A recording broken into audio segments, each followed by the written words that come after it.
What do you get when you cross a know-it-all newspaper columnist with an awkward, unsophisticated everyman? Yeah. Well, I'm just not sure about that right now.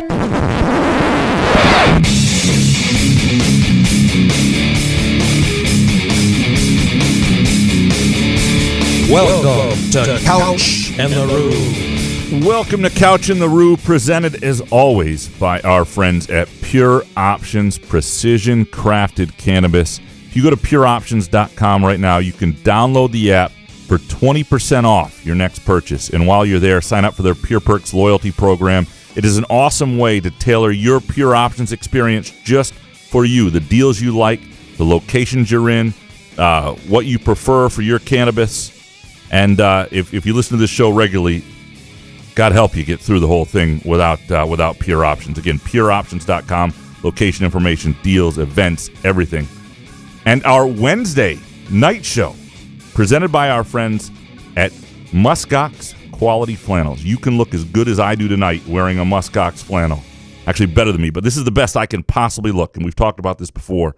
Go to gomuskox.com and use the promo code FIXITINPOST, all one word, FIXITINPOST, for $15 off your Muskox flannel purchase. Again, no better time. November, late fall, starting to think about holiday gifts. Unbelievable gift that shows the man in your life, the dad, the brother, the son, whoever it might be, that you care. It is a gift that shows you care about their comfort, shows you care about quality, how they look, and they will appreciate it forever. And also, right now, Muskox is teamed up to name a baby muskox with the Alaska Wildlife Conservation Center. And we tweeted it out. I'll retweet it from, I'll quote tweet it, which I hate to do, but so it's out there again. If you have an idea for the muskox, if you want to name it Couch in the Rube, if you want to name it the Rube, if you want to name it something else, it's anything but fart soup, probably, which they probably won't like. You can reply under that tweet on the Muskox Twitter account. Jason, how you doing, brother? I mean, I felt all of Fred Human. Big night. Fuego, gracias, señor. Vamos, Lions. Vámonos, a ver, una, dos, tres. Vamos, Lions.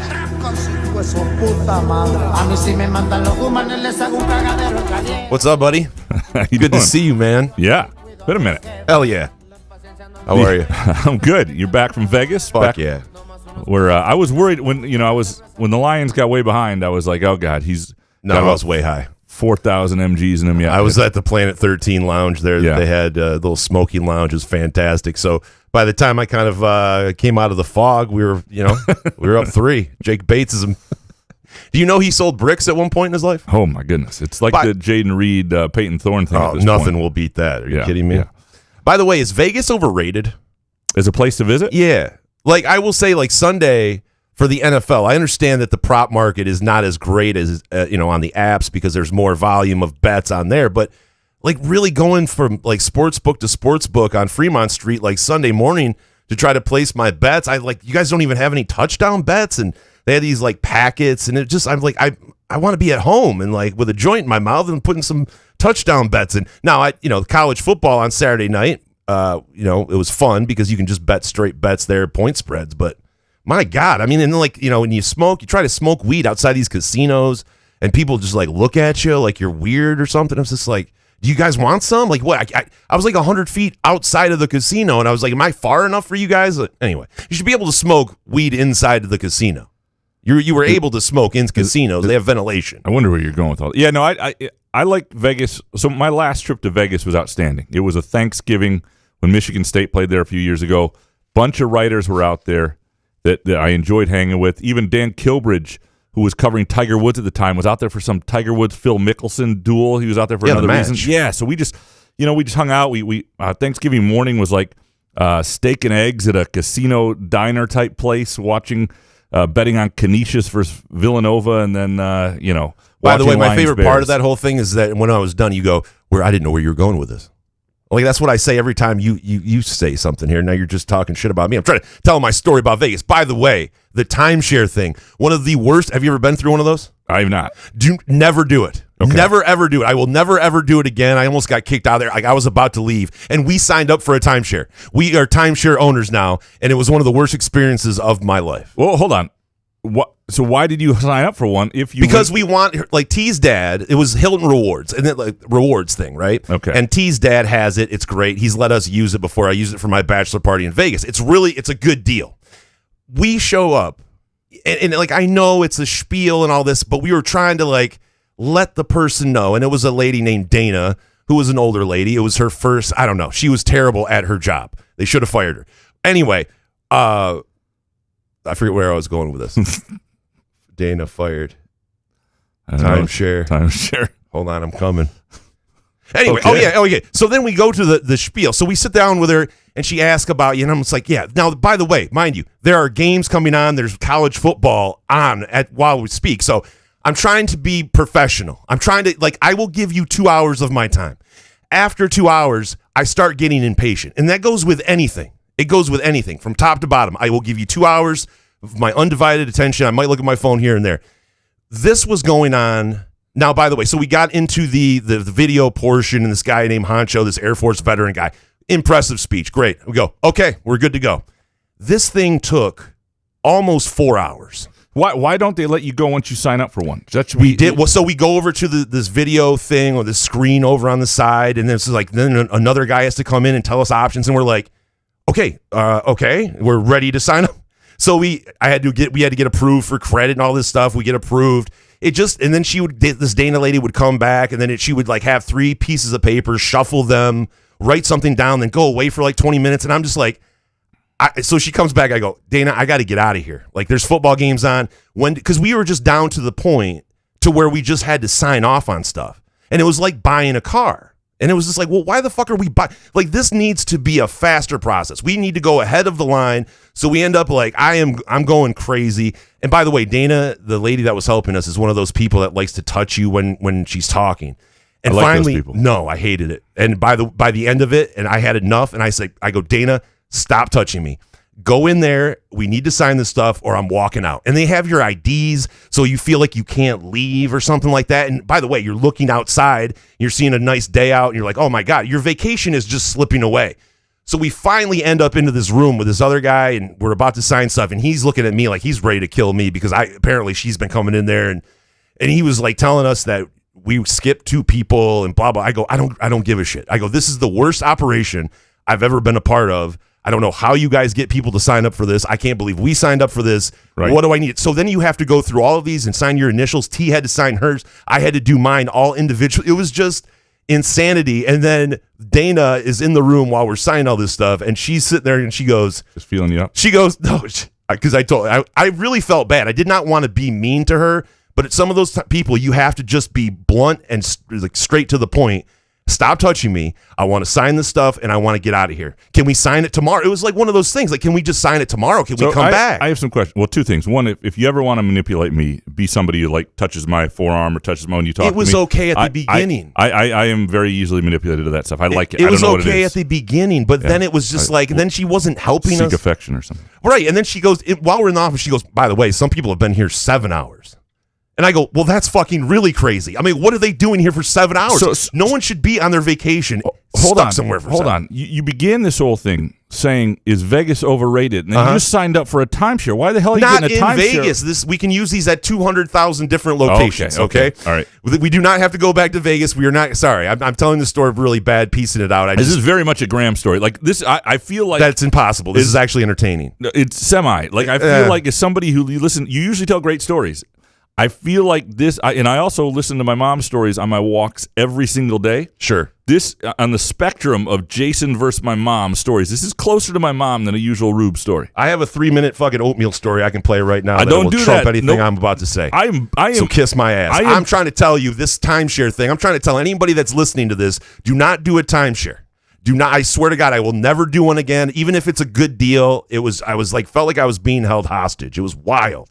That's all I'm saying. It was just wild to be on your vacation and people were sitting there for 7 hours. There's got to be a better way to do it because you're handing out $200 weekend trips or the rooms are $200 for the weekend. It's just not worth it if you have to spend your whole Saturday in there. Yeah, no, I have So anyway, sorry, I got that off my chest. I will never tell it again.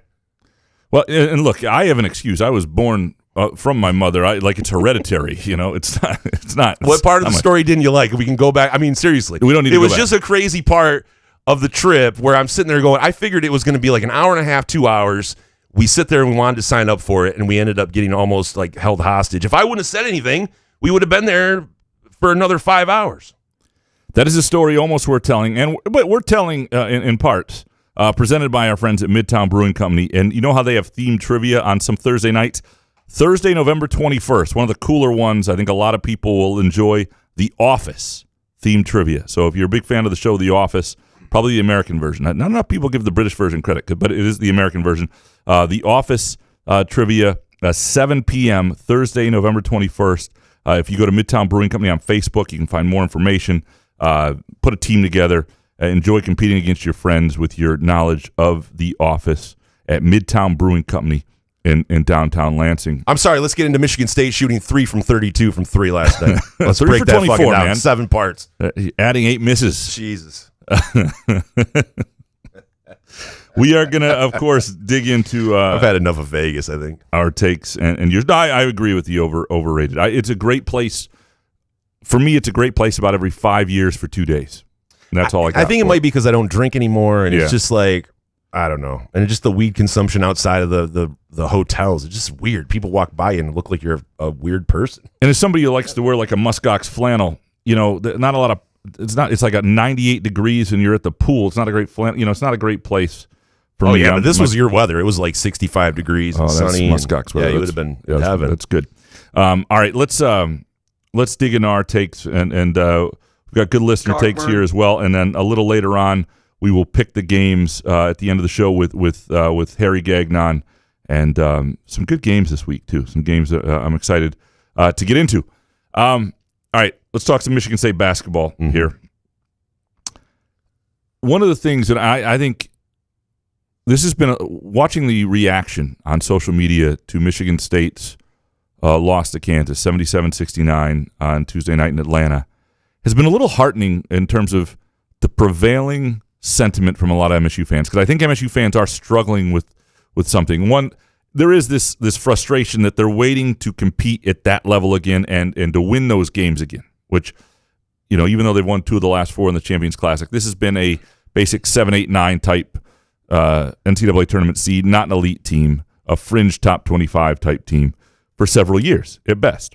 And they've had moments here and there, but they haven't won enough of these games, and so it's really hard to have sort of the moral victory. But they're 5 and 8 in the Champions Class overall. But it's not right. Not, but it just seems like it's one win every 4 years. It was 2 of the last 4 coming into this game. But I think people also understand that you cannot hold past transgressions in recent years against this group. You have to give them the grace to grow into it, right? It's not Cohen Carr's fault what Marcus Bingham never became. It's not his fault that the Foster Lawyer era happened. Like these things are not. You have to, and I think people understand that. So it's their own frustration versus the reality of what's in front of them. And I do think what was interesting about the game, and I don't think Kansas played that particularly well. There's evidence tonight too, and I don't know if people had seen this, the Spalding basketball that they used. This is really interesting. The Spalding basketball they used, apparently Kentucky was the only team that practiced with it going in. I don't think other teams knew they were going to use it. Kansas was 29% from 3, Duke 17% from 3, Michigan State 12% from 3, Kentucky, the only team to practice all week with it, 40% from 3. Not sure why they're doing this. Is it like an oblong ball? The other ones are just weird shapes? I mean, just like I understand. I played basketball before, and you get a weird basketball, but it bounced too high. I mean, what else are we going to blame this terrible shooting performance again? I'm not saying that's entirely it. I'm just saying it might have had an effect. This is interesting. Spalding basketballs were used. I don't know what's there yet with the Michigan State team. I don't know that any of us do. I don't know You're if the best, man. I don't know if they, I'm just. This was tweeted out. This is interesting. This is interesting. This is Spalding balls were used by only Kentucky. Matt Jones from Kentucky Sports Radio put it out there. Anyway, so what does that mean? Don't use those basketballs. Well, I don't know why. Yeah, I don't know why anybody uses them. If they're not good. When you go to a pickup game, everybody tests the ball. What's the best ball? You use the best ball. Don't ever not use the best ball. Nobody remembers the logo on the ball. Have you ever watched a game and remember the logo on the ball? No. Heads up to the folks at Spalding or whatever the fuck. If you're advertising, Nobody's noticing that. You're going to need to buy commercials because nobody knows what ball it is. People want the best ball, okay? So just use the best ball. Anyway, that's neither here nor there, and I kind of got derailed here, as often happens. But, like, I don't know if this Michigan State team will have enough scoring and rebounding reliably to be an elite team. There are, you see a game by Jaden Akins where he is just a non-factor in what's a huge stage, and that is 100% concerning. You see Xavier Booker where he is not even one of their top 3 power forwards. I think he'll keep starting for the time being because I think it's a good way of getting him some minutes, and it doesn't really affect who they have on at the end of the game. But you'd much rather have Jackson Kohler out there or Cohen Carr playing the 4 at this point. So these are concerning elements to who they are, and yet I think they are sort of figuring out their identity in real time, and the team we thought they might be is a little bit different team than they're becoming. And so there are some things that I think give them a chance to be interesting. Number one, they're going to need consistency from guys like Jaden Akins. He doesn't have to be a consistent star maybe, but he's going to have to be consistently good in a lot of ways. They need consistency and continued growth from Jeremy Fears Jr., and they need Frankie Fiddler to be a good player and continue to get to the line and make more open shots. All that is true.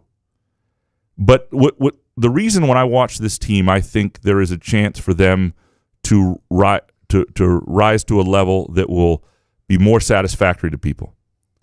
And again, we'll start to see it when they go to Maui. They're going to play probably UConn in the second game, and then either North Carolina, Iowa State, or Auburn in the third game. As long as they get past Colorado in the first game, like they're going to get more chances to sort of show where they are. But Cohen Carr, Jace Richardson, and Jackson Kohler, those 3 players, I think all 3 of them who are already big parts of who this MSU team is, all of them coming off the bench, all of them have a chance to grow within the season to be even more. Like, I watch Cohen Carr play right now, and his understanding of how to fit in the half-court offense is light years ahead of a year ago.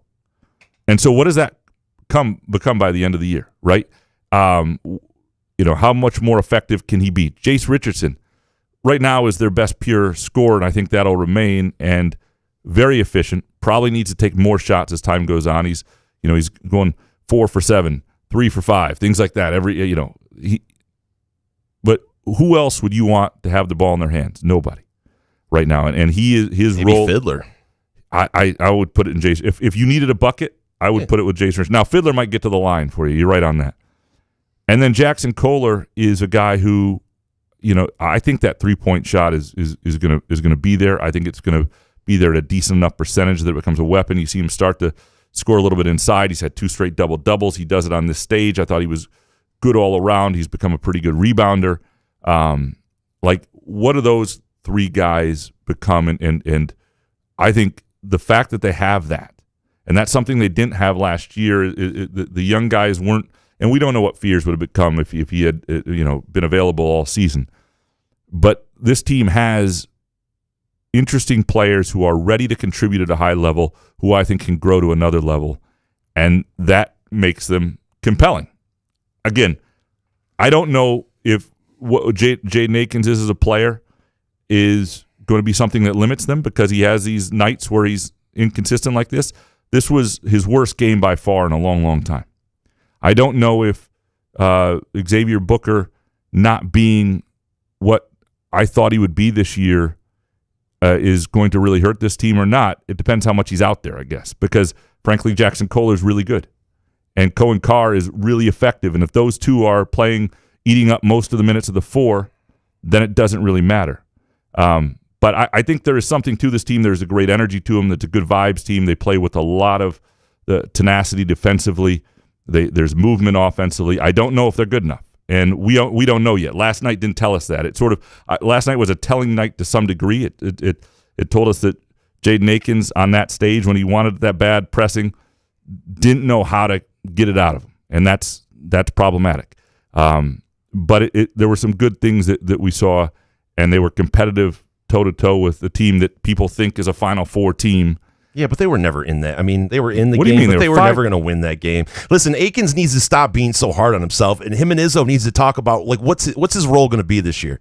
You're not going to be the man. So are you going to be a role guy and help this team, or are you going to try to be the man and hurt this team? It just seems like how many more instances do we need to see of Akins in this? Well, he's got to be himself. But I mean, he played 27 minutes. Jace Richardson, he needs to play 27 minutes. It was amazing to see how free flowing Jace Richardson was, and the other guys seemed kind of tense and tentative a little bit. No, and they reacted to it. Jace Richardson was out there for a lot of the biggest minutes, and there were times that Jaden Akins wasn't in the second half. So they're reacting to what they're seeing. It's not like they're ignoring it. Right. To me, well, I'm talking about Akins. It just seems like after the post game, and he's just very hard on himself, and he let the team down. Blah blah blah. I'm just like, dude, just try to ball, and then just watch how it helps the team. There are a couple things. One, this is what MSU does better than anybody: is all of those guys were available in the locker room, sitting at their lockers. The only reason Booker isn't quoted in stories today, and because even Solari asked me, because he was like, Booker was sitting, nobody talked to him because you only have so much time, you're talking to other people, but Booker was sitting there waiting to be talked to. Like, and what's great about that instant accountability is the players get used to it. It's good for professional life in basketball or elsewhere, and it also creates one-day stories. So tomorrow afternoon, Michigan State will have Thursday afternoon. Michigan State will have basketball availability. A little bit of open practice for media. We'll be able to talk to any player we want. You know what? It's not going to happen on Thursday afternoon. Jaden Akins is not going to be asked about his performance on Wednesday because he spoke about it right afterwards in the locker room. And most teams don't do that, and it just in Michigan State football doesn't do that. Like most sports don't do that at the college level, and it's so helpful. It helps in the NCAA tournament for years now. I know recently it hasn't always, but you walk into locker rooms where the locker rooms are open in the NCAA tournament, and guys who aren't used to that, it's wide-eyed. It affects them in different ways. It's just something. Well, they should. I mean, the question should be pretty short and simple to the point, right? It's just like, how are you guys going to make shots next game? Yeah, I mean, because you guys were getting open looks. It seems like you were getting good shots. It's just like you guys can't hit any. Well, with Akins, it's one thing not to shoot well, but it's another thing not to have rebounds and assists and steals and contribute in other ways. And that was the problem Izzo had with the performance that night, and he understood that. That was his, and that was what was alarming for him. What Akins is, I think it's very unlikely that Jaden Akins is going to be a 17-point-a-night scorer for this team. They're just the evidence so well, and he had the 23-point game, then he had the 10-point game, now he has the 2-point game, right? There's very little evidence that that's who he's going to be for this team. But he needs to become a shot maker, and evidence is he will get there to some degree, and however that looks. And whether the ball's in his hand less or not, I think that's still stuff that you got to figure out. He is a critically important defender for them and rebounder at the guard position. And I still think that a lot of what he did in the first two games, creating with the ball in his hands, is something that helps and creating for himself and teammates. This was an awful game by him. One of the things I love about basketball as opposed to football is you don't have to judge the whole season on a game. You don't have to go, well, that's it. This guy what sucked. Fun is that? I know. Well, it's hard to do, and it's hard coming out of football season because people struggle with that a little bit. But you know what? There's another basketball game Saturday against a Bowling Green team that's probably better than the first two teams they faced before Kansas. Then they go to Maui, and it's a pretty loaded field, and so right away you get a sense of all this.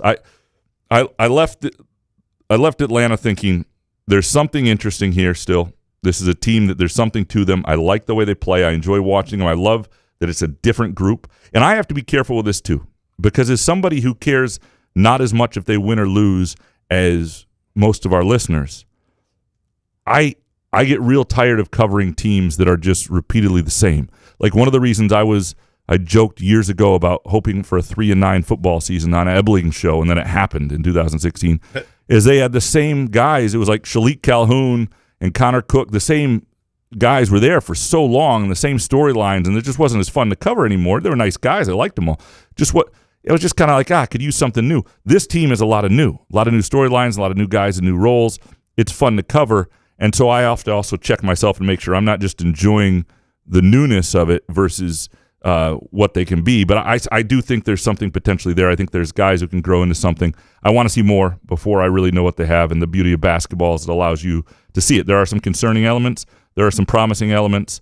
They were really competitive against Kansas, and I know for a lot of people that's not enough, but that's not this team's fault that the past has left people needing more right now from this group, even if they're not quite ready for it. What is your first hot take?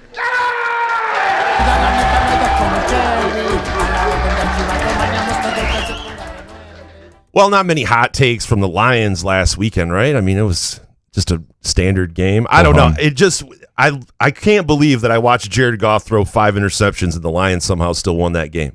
And it made me feel even more content and safe as long as we keep Jared Goff upright, we keep some of these guys healthy, right?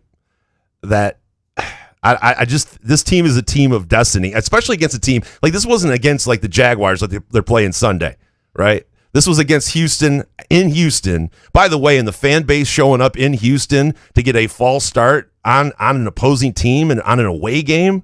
I mean, this is insanity what is happening. I can't wait for this Sunday, going to this Sunday's game against the Jags. 13 points, big point spread. I don't really give a shit. I'm going to be sprinkling on 2 defensive TDs. I want to see Hendon Hooker. This is just a team of destiny, Graham, and I'm ready for it. Mac Jones at Ford Field on the road. Let's go.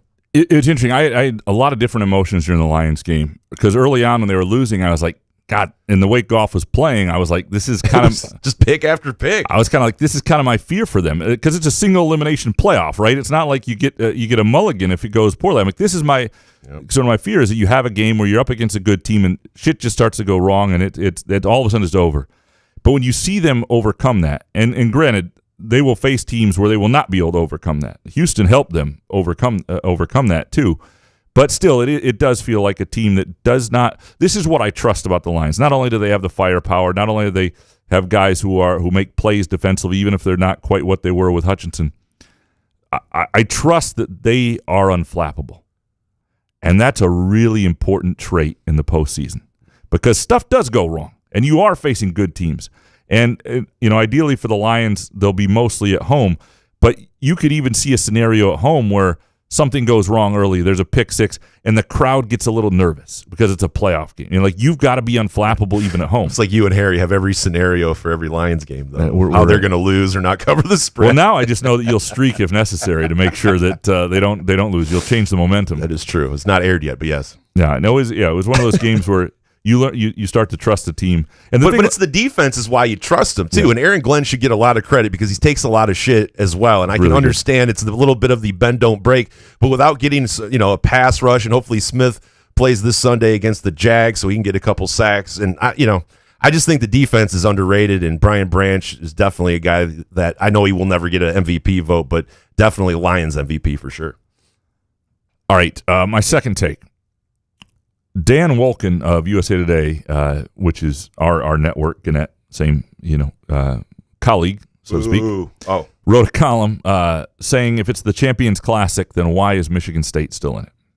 Now, look, this is I read the column, and it is what's great about it is, this is a columnist's job ultimately to sometimes poke the bear, and this is what national columnists do. You have to fight for relevancy. It's why I talk about national writers as being irrelevant all the time. Every column is a fight for relevancy. It's why nobody should ever aspire to be a national writer, but because you don't have a built-in audience. So you got to go poke the bear and poke one. And I believe he believes this, but he knows he was getting under people's skin. But I also believe that he said things in that column that sort of hit home. Now, what he didn't understand is Michigan State was part of putting this together originally. And it wasn't like Michigan State was just like, oh, there's a Champions Classic and we're invited. Now, at the time it was announced in 2010, they were coming off back-to-back Final Fours. It was, other than winning the national title, the sort of the peak of Tom Izzo, right, in a lot of ways. So they were going to be included, and they were going to include a Big Ten team in Indiana, which was the blue blood, had fallen on hard times, and Michigan State had taken that role. And Michigan State absolutely belonged in it. I understand that they have not been for 4 or 5 years that team, but they are 2-2 and 2-3 in the last 5 years in the event. They have been competitive in it, and Izzo is still in a time. Here's where I think Dan gets it wrong. Are there sometimes better teams? Is UConn a fair argument to be in it?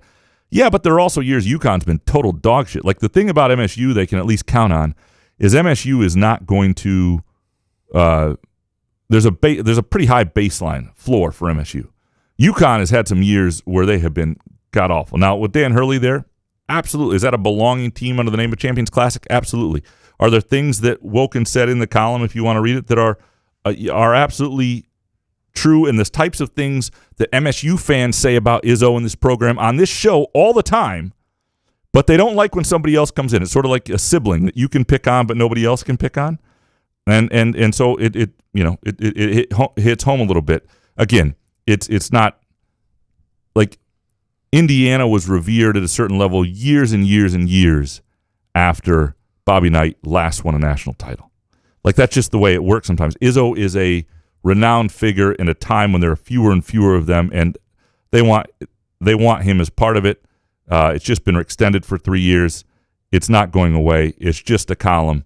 Just ignore it. Remember, when national writers write something, and there are some good ones out there, some people I read all the time, and I really like. I read Pat Forty's stuff on college football every week. And there are some people I really think do a nice job and have built in an audience. But a lot of times you are searching for an audience every week, and part of being a columnist is getting under people's skin and poking the bear sometimes, and that's what Dan Wolken did. And we said, would somebody please guard somebody? What's your next take? The Pistons last night decided to tune in. I caught the end of the game. By the way, the best part of the game, overtime thriller. Tyler Hero had a bucket to take him ahead, and then was it Cade Duran alley-oop to go up, 1? And then Spoelstra thought they had a timeout, calls a timeout that he doesn't have Chris Webber style. Jalen Rose is there. The court is beyond weird. I know it's that in-season tournament weird thing that they got, but it was just crazy to see a guy like, I think Eric Spoelstra is one of the best coaches in the NBA, but to see him do something like that, and they got 2 shots and the ball, that was pretty much the game. But I got to say, I think the Pistons have my attention now, not just for your bet, because I'm rooting for you. I think that it'll be interesting night in, night out to have the Pistons on the second TV. They're what, 5-7? 5-7. They're up on the Bucks right now. Before the season, I like the over 25.5 wins. I'm on it. I think they're a decent play if you can still get. I'm not sure what the latest odds are at the Firekeepers iCasino and Sportsbook for get in the play-in tournament. But when you look at the East, somebody's going to get in the play-in at like 32 wins. I'm like they're going to be. It's not going to take a ton. Like, they could absolutely be in the play-in. They're going to be playing relevant basketball. Cade looks like he's at another level this year. But see, as a fan base, that's all we ask. Like last season when they won 9 games, 10 games, whatever. It's just like, why would you watch that season? It was a waste last season. Yeah, I'm willing to give some time to the Pistons if you're going to actually beat some teams here and there, right? Yeah. No, I love it. All right, my final take. I love this. Big Noon taking some heat, because you know how I freaking hate Big Noon. Yeah. And I don't hate noon games altogether. Michigan State could use some more when they're not huge games. Noon is great. Sprinkle. Every team wants some noon games. But the fact that, like, Ohio State's playing 6 big noon games, all their biggest games at noon, and Penn State, Ohio State's at noon, and all that sort of stuff, they're starting to take fire. Josh Pate was all over them. Connor Griffin from Barstool, who's a Penn State supporter, had a really good video that I quote tweeted. I'm not quote tweeting. I apologize for that. That's against my nature. It's called reposting. Yeah, fuck Elon. Anyway, there's guy over here. Yeah. Anyway, but it is interesting because and then you get what's his nuts from Fox. Oh, now I'm blanking on his name. Who's the guy who does Gus Johnson's partner? Larry David. Fuck you. Fuck you. Oh my God. Joel Klatt. Joel Klatt. Thank you. I was like, oh my God, if I don't come up with this in a second, I'm in trouble. And you get him sort of talking about ratings and how this makes sense and it's been justified. And look, ratings, when you put the biggest games there, ratings are going to do well. And I'm not saying there isn't evidence that noon is great for television and is when people want to watch college football at home. But you have to think about the fans in this sport. And at a time where the in-stadium experience is getting worse and worse, as is, with the number of media timeouts and the length of those timeouts, and just you've got to think about, there's got to be a way to get the bigger games later in the day more often, 3:30 or evening, and they've got to work on that. I do think it's a thing. I love that more people are speaking up about the bullshit that is Big Noon. I'm glad I'm not alone. I just wanted to say it. What is your final hot take? By the way, I think Scott Harris is a nice guy, but let's stop interviewing him. I don't need to hear any more that he has to say until March, April, or whatever, whenever the season starts, because all he's doing is bumming me out. Yes. Because I heard about the School Bowl offer not being a great one and all that. And then Baez, if he just rotates his hips, then maybe he can come back and help us. And we're not gonna trade for or sign Alex Bregman because we don't want to stunt our young. Like, okay, we got all that. Can't do it. We don't need to hear any more. I know Evan Petzold's just doing his job. I know. I think we fucking have enough. Dude. I listen to Evan's podcast. I can't do it. And I'm like, Evan's like the bearer of bad news. I'm like, I turn off Evan and I turn on like a Hallmark Christmas movie just so I can wrap myself in a muskox flannel and that would get me to watch it. You know? Yeah, having to hear about Javi Baez and the possibilities of him and Sweeney switching off. God. And Javi batting against lefties. And it's just like, Evan, all right, let's just leave the Javi Baez part out of your podcast. But anyway, listen, and I'm not trying to shit on Scott Harris, but I will eventually if he keeps doing this kind of stuff. It's just like, it's annoying. It's annoying. Yes. All right, last take. I just want to. I was going to throw this in here, more of a July hot take, but it's one thing I just wanted to say before we get to the listener takes. If you use the clown emoji to respond to somebody's tweet or post, chances are you are the clown. Just remember that. If you use the clown emoji, odds are you're the clown. Did Matt C drop a clown on you? No. Oh. They're a lot, but just putting that out there. And I don't even know it was me. It was probably some other political tweet, and they're a clown. And it's just the natural response, clown. Like, okay, it's kind of if you use the clown emoji. Remember, I think you're a clown. Chances are you are a clown. Don't use the clown emoji. And do not send a clown emoji to Graham. Do not. Yeah. Please don't. Quick way to get muted is the clown emoji. Yeah, I will mute you on a platform I don't even want to use anymore. Dang it! That was badass. What a threat! Dude. Yeah, it's put them in their place. It's so good. All right, are we ready to dig into these listener takes? Mute. Yes, Eric Schultz up first. Number one, people will say this was a positive. MSU hung with the number one team for 35 minutes. Mark my words, it's not. You learned Booker can't play. Akins isn't a star. They're capable of going 3 from 24 from 3 and still don't rebound. You don't contend for anything real when all of that is the case. 2, Couch deserves some credit. CMU football under 5.5 wins was a spectacular play, plus 122, and if it hits with room to spare. Great call, Graham. So one of the reasons I gave that out is I had a feeling in the summer when I was doing, hearing about what was going on with the Counter Stallions, the Counter Stallions backstory, just that some things might fall apart for that staff, and you just had a sense that I early on they won a couple really close games. And I was like, even I was a little nervous, but I was really firm. That was one of my favorite plays going in, and as I sort of watched them unfold, I was like, this is going to be a really good one, and good lesson. If you can find somebody with some insight and a staff that might be on their last legs, it's about to fall apart. That's a good team to bet against. To Eric's first point, and he's been really good on pointing out just the decline in rebounding in the program and how that correlates to their just being a lesser program over the last few years. It's something to watch. Like, I'm not promising anything from Michigan State basketball. All I know is that they played a team that people think is really good, and we don't know if they're the number one team in the country. They didn't look like it for a lot of last night, Kansas. And they're being, the AP poll is what it is. It's not right now an educated guess at anything. It's just, but they do have a lot of guys back from a very good team, and they addressed some of their needs with shooting. And they're going to be good. We know that. And Michigan State belonged on the court with them, certainly.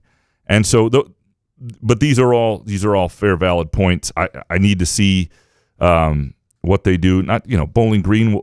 Obviously they need to have consistency and growth and all that stuff. And those are things you'll see this weekend if they have. But it's when they get to Maui. It's when they get into the Big Ten. And it's one of the things I like about the Big Ten games that they play in December, even though it's not like the top Big Ten teams usually from Michigan State. They're playing Minnesota and Nebraska. But it does give them a couple more semi-quality opponents, a couple more, it gives them a true road game and things like that. And, and it's the beauty of the ebbs and flows of a basketball season. You learn about a team one game to another. I mean, Jay Akins had 23 points and played his most complete game 2 games ago. It was against a, lower tier opponent. And then in a huge stage was the complete opposite of Denzel Valentine in 2013, right? 2015 in the Champions Classic. Did not rise to the moment. And so we'll see what that looks like for him going forward and this team as they start to figure out who they can count on. Dominic, number 1, moral victory in the Champions Classic. 2, Tigers are cheap as ever. And 3, Bears are autistic. Loving life, baby. Tough days for Dominic. I do like my Bears ticket not to make the playoffs. Doing well with that. Sorry, Dominic. But you have to, as a Bears fan, you have to root against him now, right? I mean, you don't want Eberflus coming back. Well, in their schedule is... Why did Eberflus come back for... He was like a dead man walking anyway. Well, he can't... I mean, if you're going to get paid, you can't fire. You can't quit. You got to get fired. Yeah, right? yeah. That's the way the contract. No, I don't works. blame him. Yeah. Stay in there for your Eberflus. Get paid, man. But who would like? I think it's a. If I'm the Bears and you got to get a quarterback guy, it's a Ben Johnson type place. I know. It's but why would Ben Johnson want to go? Because you have the quarterback, or you think if you do. But what if you have it so good at the Lions, and maybe they start paying him $5 million a year? I think it doesn't go against your cap to pay him. Yeah, is it Vrabel? I think it's a sneaky Belichick place. But Belichick wants to win now. Like, he needs something that's going to flip kind of quick. I think they could take a pretty big step with him. I don't think the Bears are that far away. I would hate to see Belichick with the Bears, though. I want him to sign Eberflus to like a 5-year extension. Yeah. To be honest with you, I just can't believe he's made it this far. They're firing their offensive coordinator. Like, that was the problem. Maybe number 1, Izzo's style interferes with confident shooting. 2, the blue sky exodus has begun. It's the digital version of moving to Canada. I've been offered to be on it before. I don't know. I'm probably going to go because a number of people, and I'm not leaving Twitter. You've been offered. It used to be a thing like you had to somebody had to invite you. But I think it's much more of a. I have an account now. I signed up for it to see what it was about. It just looks like a light kind of Twitter or something. I don't know. I'm gonna have an account. Threads is never going to be my thing, just because Threads had a chance, and I don't like it when people blow their opportunity and. Threads. I tried Threads. It seemed like it was pretty decent too, but just no one was, Yeah, I don't care. Listen, can I just go away from everything then? That would be. I'll just have an Instagram. That would be. Can I have just an Instagram?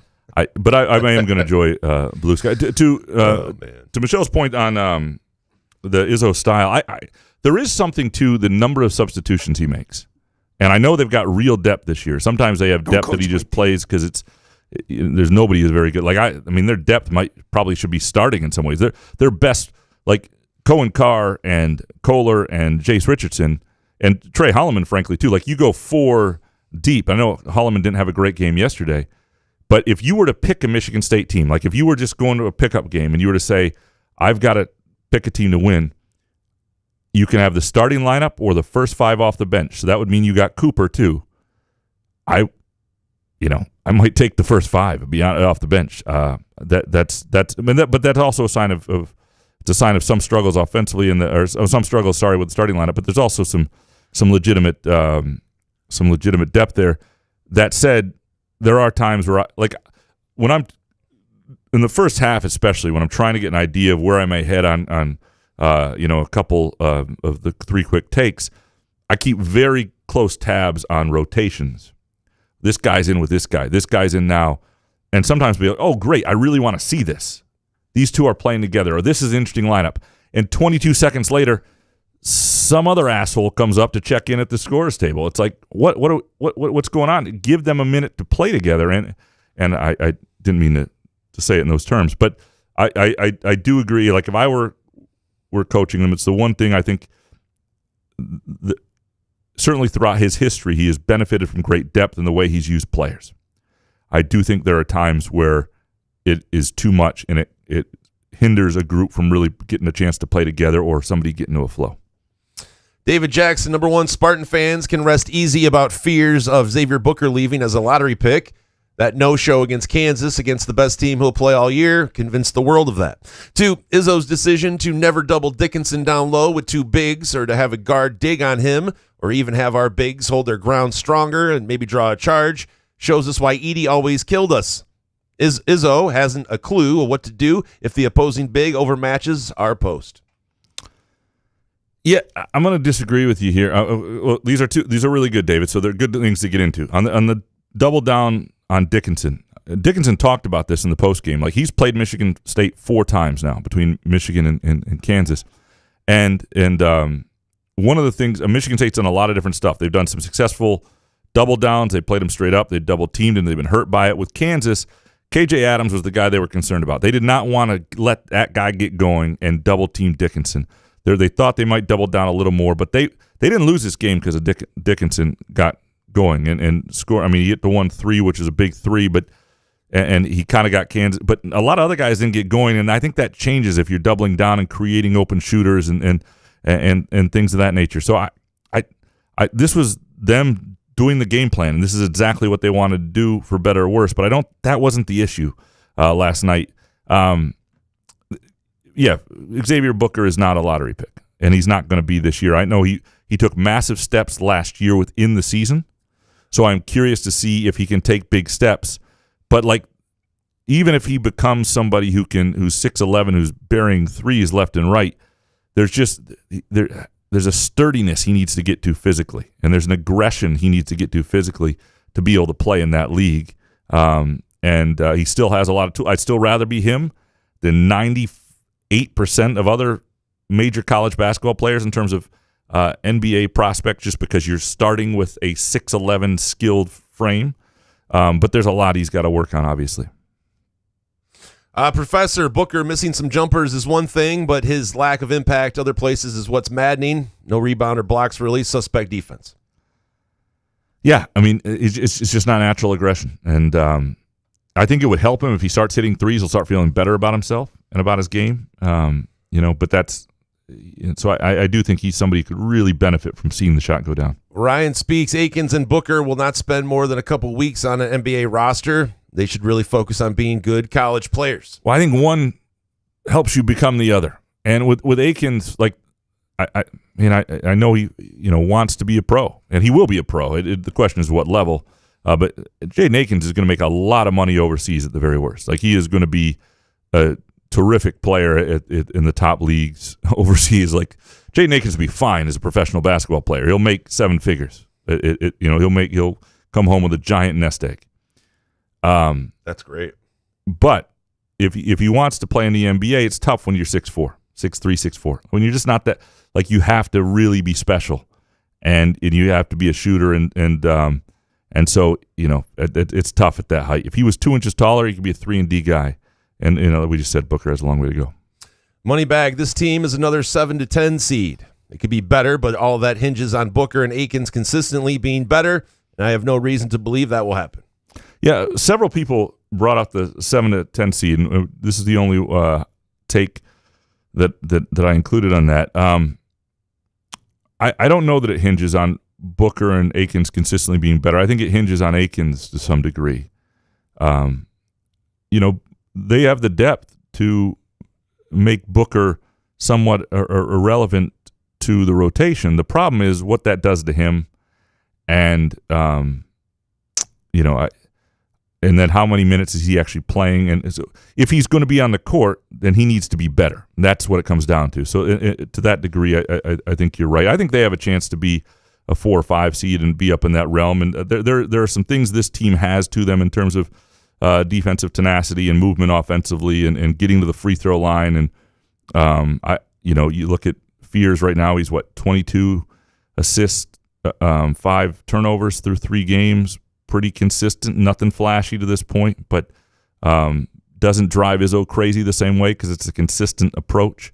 So I don't know. I think there's a chance a good chance that they're better than that. Alan Pearlstein, the poor three-point shooting has become a pattern over the last few seasons. The looks were there, but the shots didn't fall.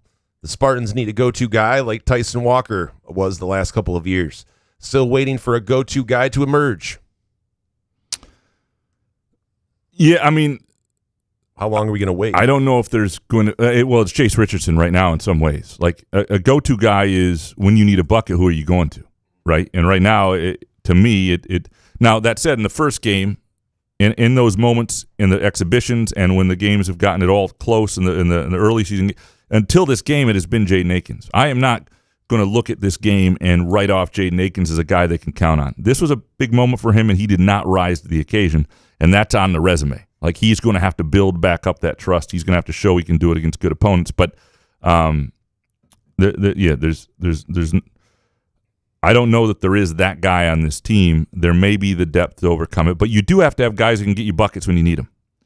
And when I look at I'm watching this team, and I can make a case at the end of the year that Jace Richardson, Jackson Kohler have to be on the court at the end of the games because of what they do offensively for you, and then you build around that.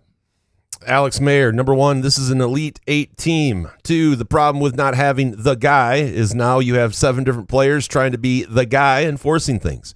3, fears will break Cassius's assist record. Yeah, I mean, I don't. Not if these guys can't hit shots. Yeah, well, that he needs that. But over 4 years, especially since he's got 4 more years, we'll see what he becomes as a pro, and whether he sticks at MSU the whole time. In this day and age, you never know. But certainly has a chance to be that. I don't know that there are 7 different players trying to be the guy enforcing things. I think Akins is sort of forcing things. I don't think the rest of them see their role like that. Chris Easlick, if I had $1 for every Graham column that had the words, "This one was there for the taking," in football and basketball the last several years, I'd be rich. Between that and all the chances Izzo could have gotten number 2, MSU feels like close but no cigar university. And bonus, we need Graham a rebuttal to the pile of garbage I read from USA Today this morning. Izzo has done better than Kentucky and did it with far more integrity. Yeah, and I just got into that. Like, I understand why people are frustrated by it. It was, as soon as I read it, I was like, "God, this is just needling MSU fans," and it's unnecessary. It's just sort of pompous. Like, I like Dan Wolken. I know he gets under people's skin, but it's a very pompous 10,000 feet shit on somebody column, and that's what it came across. And there's some stuff that hits home, as I mentioned, for sure. And this one was there for the taking. And you're right. You have to have guys that can close. You have to have seniors who step up, and they didn't. There are lots of reasons to think Michigan State isn't as good as Kansas. Number 1, they lost the game, and down the stretch they weren't as good. But there are other reasons to look at that team and go, you know what? If Jace Richardson has a bigger role, if Akins plays a little better, if this guy develops into this, let's see. Back to back state volleyball champs, Dad. Number 1, some brands don't have a tolerance for late season night football games. MSU has a tolerance for being a poverty program. And 2, MSU's football recruiting is dismal for 25. The rankings aren't good. With football recruiting, look, I'm going to wait to see who they sign and what they become in this day and age and who sticks around. And granted, it is true when you're ranking in the bottom, quarter of Big Ten teams in terms of your rivals and 24/7 and all that, and on 3. That's generally not a good place to be. It is hard to overcome that. Like, D'Antonio is known as turning lower-ranked classes into great players, and a lot of 2-stars became great players, and 3-stars mostly became great players. But some of those classes were also pretty good, in the low 20s, or high 20s, in the 20s somewhere, early 30s, and, middle of the pack Big Ten. You have to give a coach a chance to show what kind of into discoverer of talent they're going to be, how they're going to develop players, how they're going to retain players, who they're going to bring in the transfer portal. There's a lot of stuff that Jonathan Smith deserves time to see, and I get the early returns aren't that promising on football, but we'll see. Corey Ostrom, number 1, the MSU football game against Illinois Saturday is a must-win. This is a team with injury, youth, and confidence issues, and a win over 6-3 Illinois would propel their confidence and lead to that 6th win. Lose to Illinois and the pressure to win twice could be too much for these kids. 2, MSU football recruiting will be fine, and the privileged fan base is unhinged over nothing. Coach Smith likely has a dozen or more 3-stars that are priority recruits and may be waiting to be 4-stars. There will also be portal additions. It's a developmental program, not Bama. Chill. I think for some people that's the problem, is they want to be more than a developmental program, but they also want, they don't want to wind up being Purdue. And I think there's a fear that, you recruit at a level and you wind up there. We'll see. I wouldn't call Saturday a must win. It's year 1. I think they could still win their last 2 games. But one thing I would say that would be, and I asked Jonathan Smith about this on Monday. He talked about one of the most important measuring sticks for his program is playing their best football at the end of the year. And how do you juxtapose that with the injuries they've had? Maybe you're too young at the secondary to be at your very best. And he just talked about, well, every player individually has got to be playing their best football, and then you'll be fine. I do think if they come out of a second bye with the same level of play and execution and tenacity and headspace at their first bye, that's a really good sign. It's a good sign that if a team, when they've had a rough patch and they get a little break and they're able to rally themselves and prepare, that they come out and look really good. I think how they look against Illinois Saturday does matter in terms of preparation and state of things. I wouldn't call it a must-win, though. Let's take a really quick break. When we come back, many more of your hot takes, some really good stuff to come. Couch in the Rue, presented by Pure Options, precision-crafted cannabis, and our Wednesday evening show, brought to you by our friends at Muskox Quality Flannels. Hey, sports fans, are you tired of the same old routine? Looking for a way to unwind after a long day? Look no further than Pure Options, the premier destination for all of your cannabis needs in Lansing, Detroit, Muskegon, and Mount Pleasant. Whether you're cheering for the Lions, Spartans, or the Wolverines, Pure Options has everything you need to elevate your game day experience. Mention Couch the Rube when you visit Pure Options and get a Pro Grow 8th with a $50 purchase. It's our way of saying thank you for being a loyal listener. Swing by Pure Options today and elevate your cannabis experience to a whole new level. Firekeeper's Online Casino and Sportsbook is the site to play from your phone, tablet, or laptop.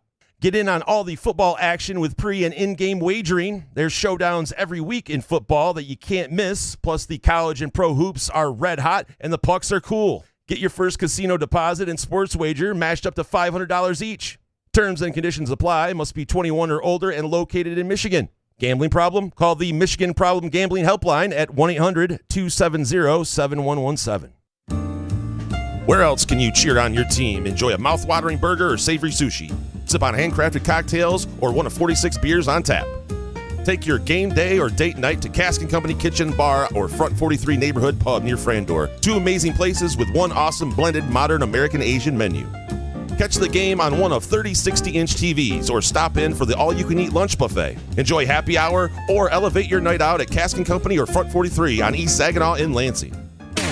Find Couch in the Rube podcasts on Spreaker, iTunes, iHeartRadio, Spotify, YouTube, Facebook, Google Podcasts, CastBox, and the Rube's favorite podcast addict.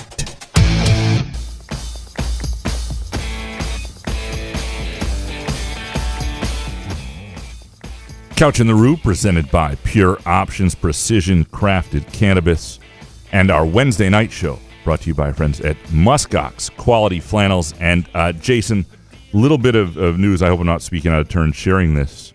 A producer, a screenwriter from a Hallmark Christmas holiday film has reached out to Muskox about brand placement. So they see the value that we see, and why Hallmark wouldn't, and why Christmas films wouldn't be just full of Hallmark, full of Muskox flannels. I have no idea. Like it's the ultimate fit. And if you want to look like you belong as a leading man in a Hallmark movie, which is like the greatest compliment anybody can give you, go to gomuskox.com, place your order today. Great offerings, and use the promo code FIXITINPOST, all one word, FIXITINPOST, for $15 off your flannel purchases.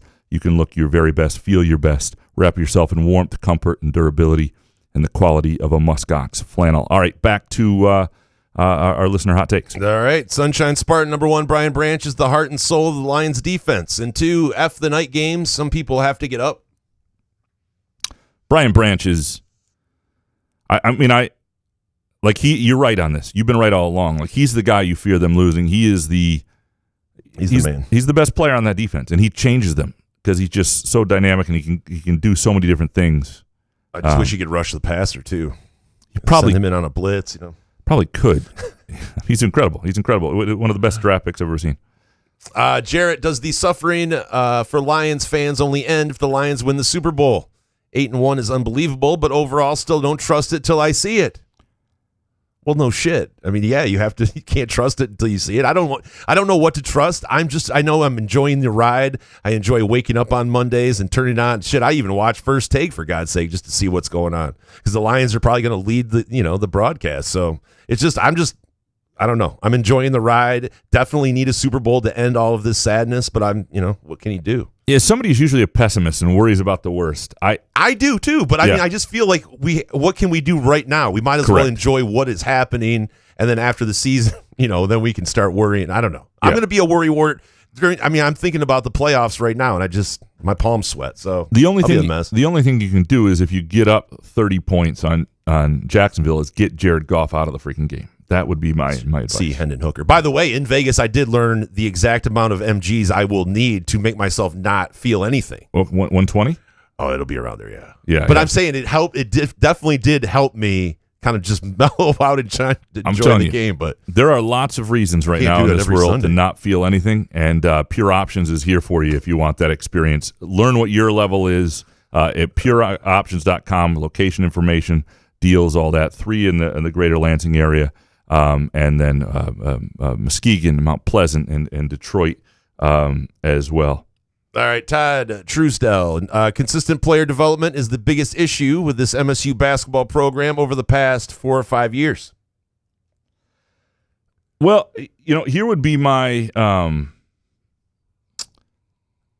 the counter to that would be this. Yes, you can argue the 2018 class, which did not develop or reach the potential that I think they hoped, was, it hurt them. How much of that was on coaching and development versus just who those players are going to become and recruiting and identifying talent? Like a guy like Sissoko was just, they thought he was going to be better. That was a miss on the recruiting side. I think, though, when you look at Jackson Kohler, and now Kohler was a really gifted player in a lot of ways, but certainly a guy who has, and some of it's taken upon himself to reshape himself. You look at Cohen Carr from year to year. I think that's been really important. I think there are some guys who have developed pretty nicely. Tyson Walker was a guy who was like an 8-point-a-game guy and became a go-to dude. And so there have been really good examples of good player development, and then there have been some guys who haven't. So but you said consistent. So Ron next. Will Izzo be able to fix the shooting issue that has been present for years? I don't think this is going to be a bad shooting team. I don't. Just because you look at a guy like Aiken's overall numbers, and maybe he needs to be more of a spot-up shooter or whatever. But you look at what Trey Holloman has been as a shooter, pretty consistent, above 40% last year.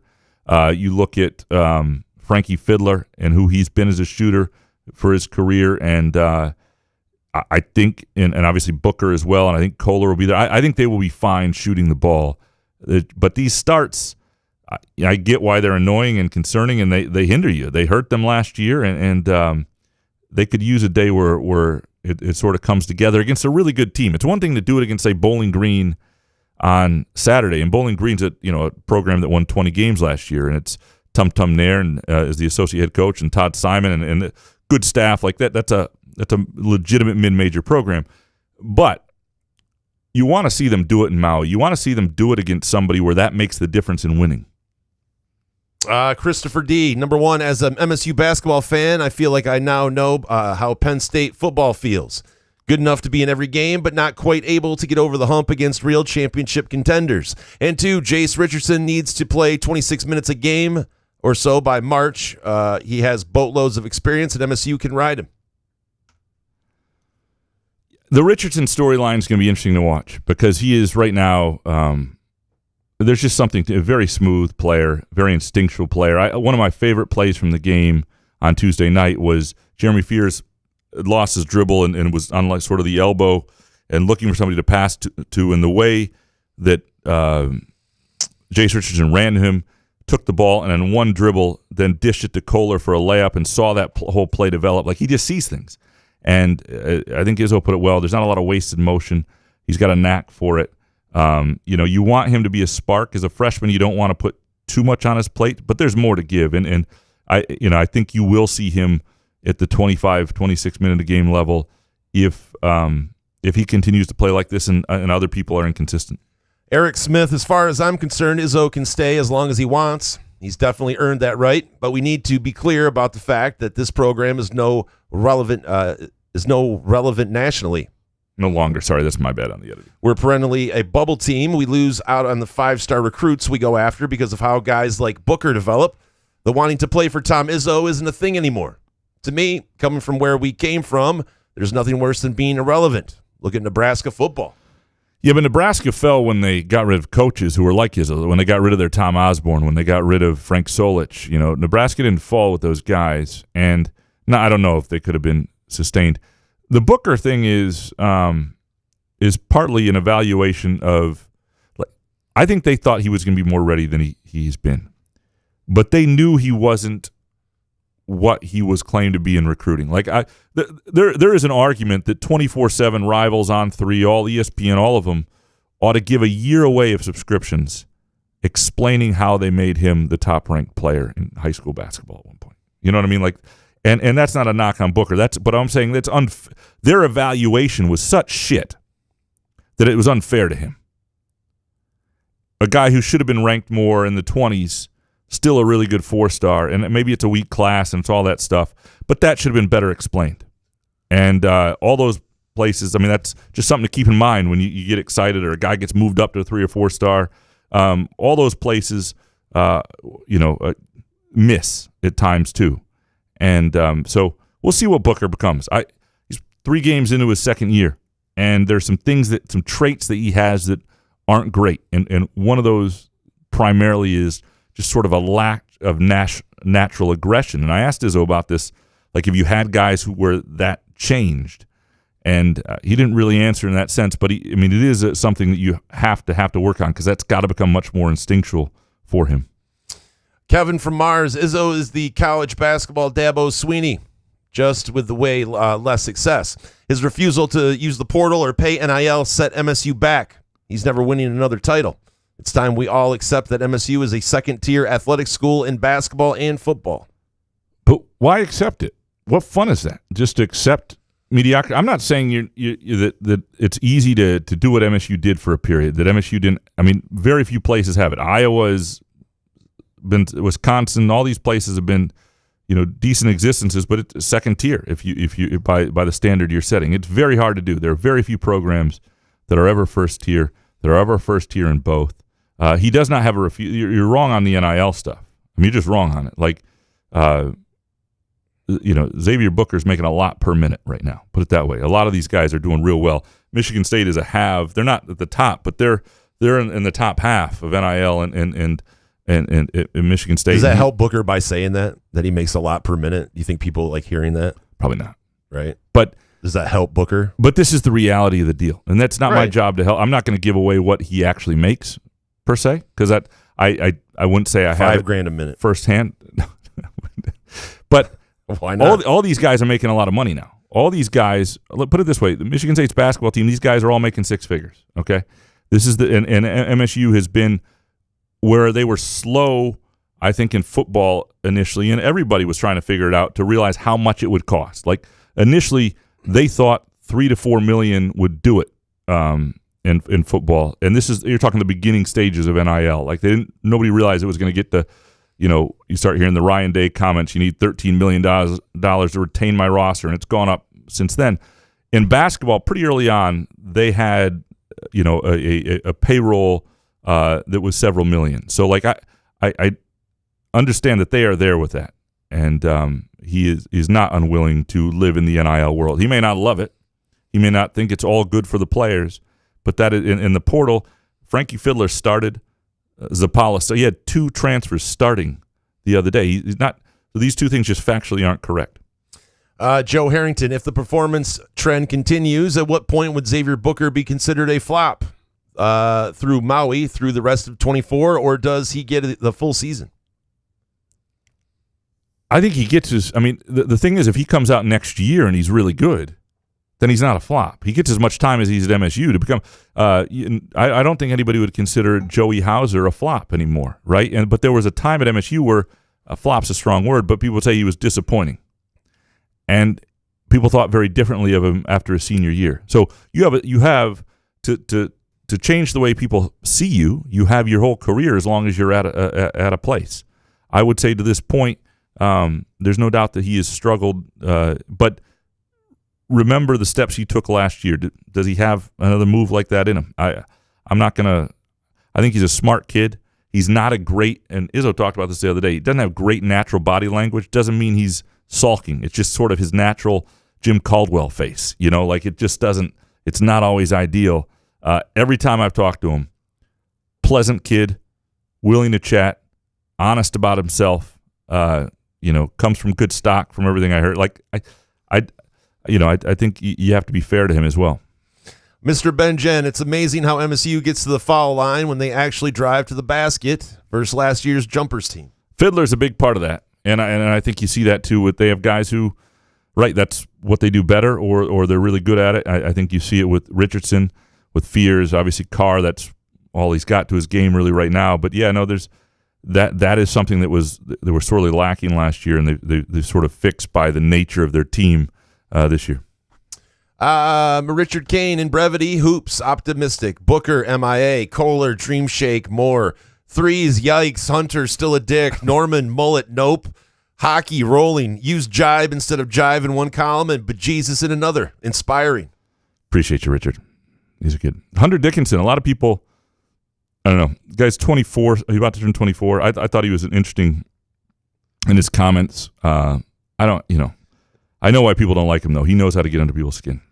And he kills Michigan State every time because Izzo refuses to double down. Well, that's the other thing, right? So the part of the thing is like Izzo's strategy, what he thought was a winning strategy, involved Hunter Dickinson getting points. Like his job is not to beat. It's like, well, we need to score points. Yeah. It's like I get that, but man, this guy's just constantly just doing whatever he wants down there. You just double somebody. Anyway, Andy Schofield, number one. I feel annoyed almost like it's Groundhog's Day, but I need to remember that I can't get mad at this MSU team because of past teams. 2, Jace looks like he was underrated as a recruit. Sees the game well for a freshman. And bonus, Jason sucks at reading. That's true, Andy. Yeah. It's not the only thing, apparently. Yeah. No, Jace Richardson, I think even the MSU staff would tell you he's a more complete player than they thought. Wesley Collins, am I a fucking idiot, or have we made Dickinson run around chasing high ball screens all night long and wore his ass out? I mean, I know the game plan was to let him get his, which I agree with, but if he's chasing, we get shots and he's less effective. Yeah, but they're not going to do – I mean, yeah, but – and I don't think, to be honest, Kansas was that great defensively. And there were some times where Dickinson did get caught on ball screens, and you saw some alley-oops at the rim and some confusion that the Kansas players had. Like they went after him a little bit, but he's just not going to be put in spots where he's chasing people around. He doesn't move that quick. He's got kind of little legs and a long torso, and I understand that guy. That's who I am too. Exactly that guy. Chris, I felt this way for a while, but too much of MSU's rotation is about countering an opponent's strengths and not about playing to our advantages. Play to our strength with a small ball against Hunt Dick, using Fiddler Carr at the 4, Book Kohler at the 5. Also, Kohler faces Rock. If you look at the Getty images or USA Today images of the different Kohler shots, he's got a lot of good facial expressions. Not a punchable face. We talk about people with punchable faces. Kohler does not have a punchable face, which is good for him. He's got a stupid looking face. That's not what you said. No, it's not. That's not what I said about that. That's Brad Ausmus. I know. Brad Ausmus. I know. Just anyway. It's one of your better takes, by the way. The stupid looking face. The Brad Ausmus. Yeah, it was frustrating. There's so many. You know whose face? Solari. No, I like Solari's face. Oh, you didn't like it. Scott Harris's face is starting to bug me. Just because I see it, and I just think of Chris Ilitch. Then I have a visceral reaction. I mean, Harris, you do want to shove him in a locker. It's something. Like he's that smart kid that wouldn't let you copy off his test in middle school, and you want to just shove him in a locker. But it's annoying. To Chris's point about countering an opponent's strengths, when the opponent has more advantages, you have to do that. But it's a fair point. But that's both teams are doing that with the scouting report, and I don't know.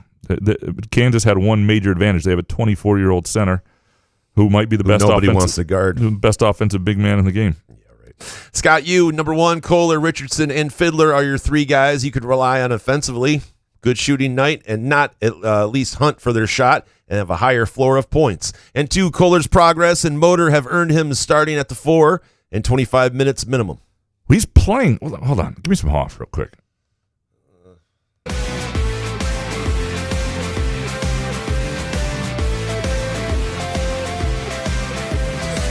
I am the passenger, and I ride and I ride. All right. Jackson Kohler his play. I guess you're on. Yeah, he played 23 against Kansas, 18, 17, then 23. And I do, and that's the first game where they've been playing a competitive game to the whistle, to the buzzer. I think you'll see. I don't think it matters who starts, and I don't think it matters a ton to Kohler as long as he's in the big moments, and they know they need him in the big moments. I said this a year ago with Sissoko, and I was wondering, like, how do you get a guy, you keep him involved if he's not your best center on the court, and that's one reason to start him, and you see if he has it in the given matchup. I think right now you're there with Xavier Booker. I think part of getting him minutes, unless it starts being something that gets you off to a bad start, is if he hits a three early, if he's engaged early, if the matchup works for him early, and by starting him, you're getting him in both halves, 7 total minutes right there, and then I think it's a good way to keep him involved, and I think part of managing a roster is what would that do to Booker if you took him out of the lineup now? And I don't think it hurts Kohler at all to be a guy off the bench who comes in and makes an immediate impact, and he's going to be on the floor late in games. The way he's playing, there's no doubt he's a double-double guy right now, and that's an incredible place for him to have grown to. Travis Maynard, Jace Richardson should be taking 3 threes a game. If you go 3 for 24 and your best shooter went 1 for 1, that's on you. Aiken's best ball was a spot-up shooter his first year. NBA aspirations forced him into a player he is not, dribbling into oblivion or a tough look, just defend and make set shots. There's an argument for this, but, again, he was really good in the first game doing more. And so it's one game, and it was a big game. It was a big stage, and he didn't, he's going to have to earn that credibility back, but let's give him some time. T-Bone's dad, MSU Hoops, has a Charmin soft conference schedule, and unlike last year, we have dudes that can put pressure on the rim and get to the line. Also, don't panic. Jump shots will start to fall. We should win that, what is realistically a weak Big Ten.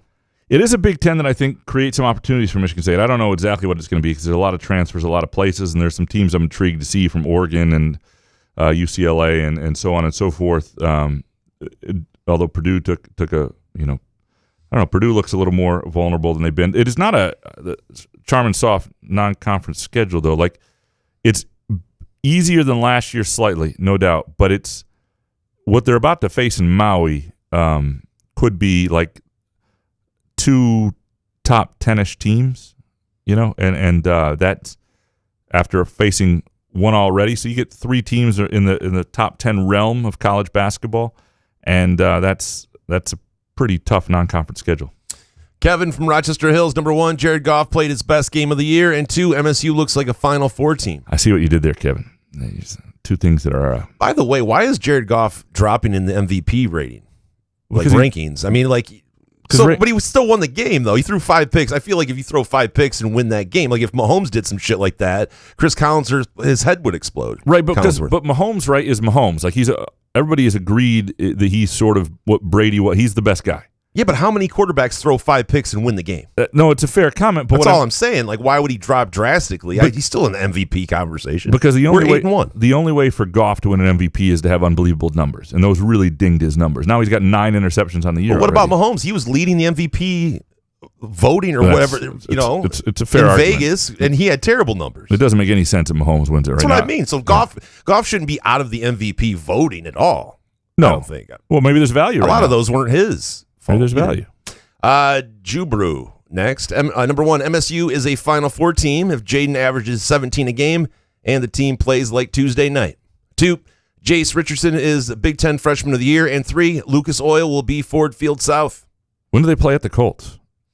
That is this month. That is was that next after this week? Okay. We were going to go to that one. Possibly. You are going to that one? No. The tickets were still pricey when the Colts were ass, and we were trying to figure out why. And it's because we're all, Lions fans are traveling it's there. Close, yeah.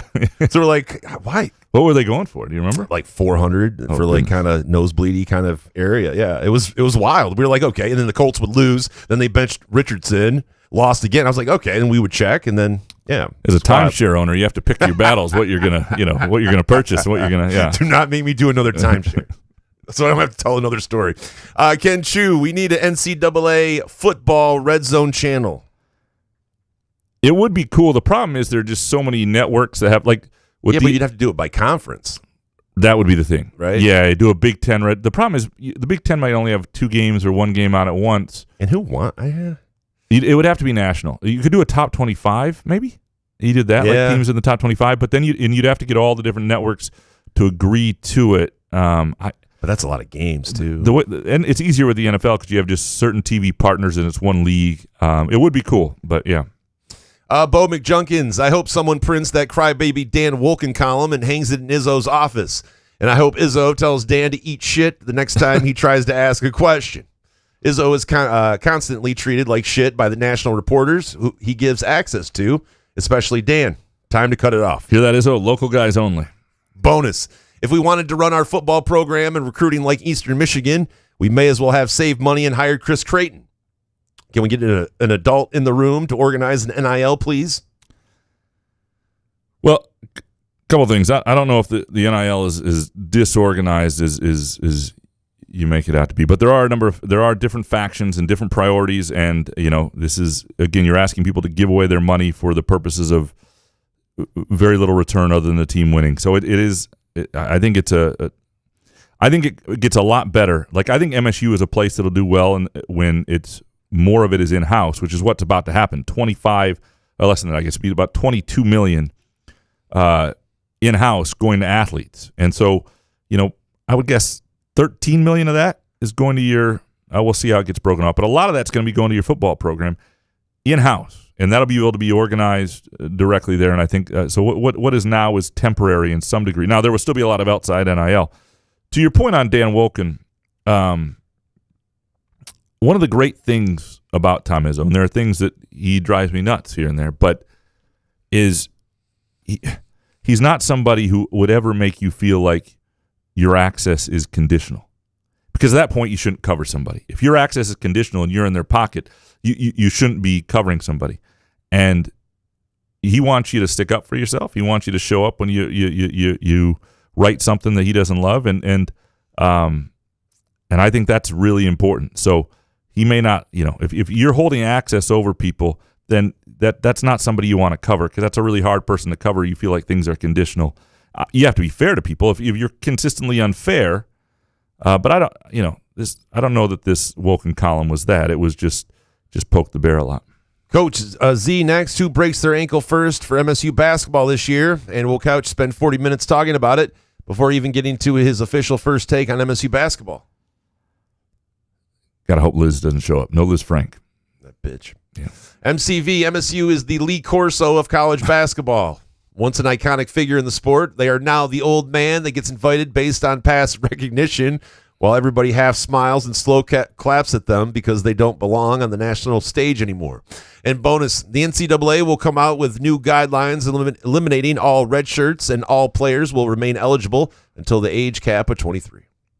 It'll be interesting to see where they go with this. I've seen things like allowing, I think more likely the similar to what they have in football, where you're allowed to play 10 games at any point in the season in college basketball and maintain a red shirt to play a fifth year. The age cap stuff's going to get tested. I don't think age caps are going to be there, but you're already seeing it. Like, people are going to sue for their right to have college football employment, and the eligibility stuff's going to get very interesting. I've said that before, and we're starting to see it. DMB, Kirk Herbstreit's 10-year-old dog died. Have you heard? R.I.P., Ben. The round-the-clock coverage of that guy is sickening. Probably have him live on the toilet by next year.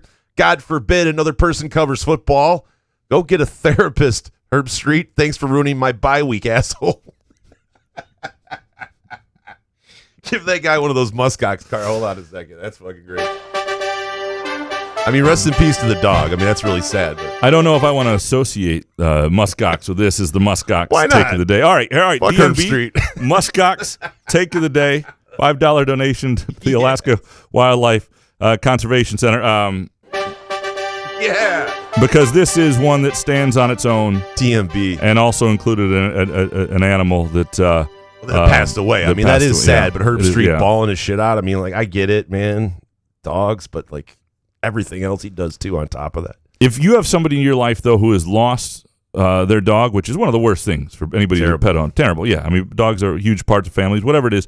a muskox flannel is a great way to comfort them. It's a great gift. It says you care. It says you feel their pain and what they're going through for their dead dog. I don't know if this is a great live read for muskox. It was getting good. It was good. Yeah. Anyway, I'm just saying, if anybody's going through anything in your life, and there's you want to make them feel better and give them something that says you care about how they feel, how they look, and just say you care. Muskox flannel. I work on that tagline, but it's there you go. GoMuskox.com. Again, fix it in post, $15 off for Couch and the Rube listeners. F. Herb Street. Jebediah, Tyson Walker will always be a Spartan dog, but Izzo bringing him in stunted Aiken's growth. And Baked, Lions getting Iffy and Mosley back will establish this defense as one of the best in the league. It's almost like your DB should take the first half of the year off, huh, Graham? Bonus, because I keep seeing the crying, just rename the fucking Champions Classic if everyone's so upset about MSU being in it. It's just a shifting name that 4 teams came together to create. Stop bitching and make your own damn invitational with its own shitty name.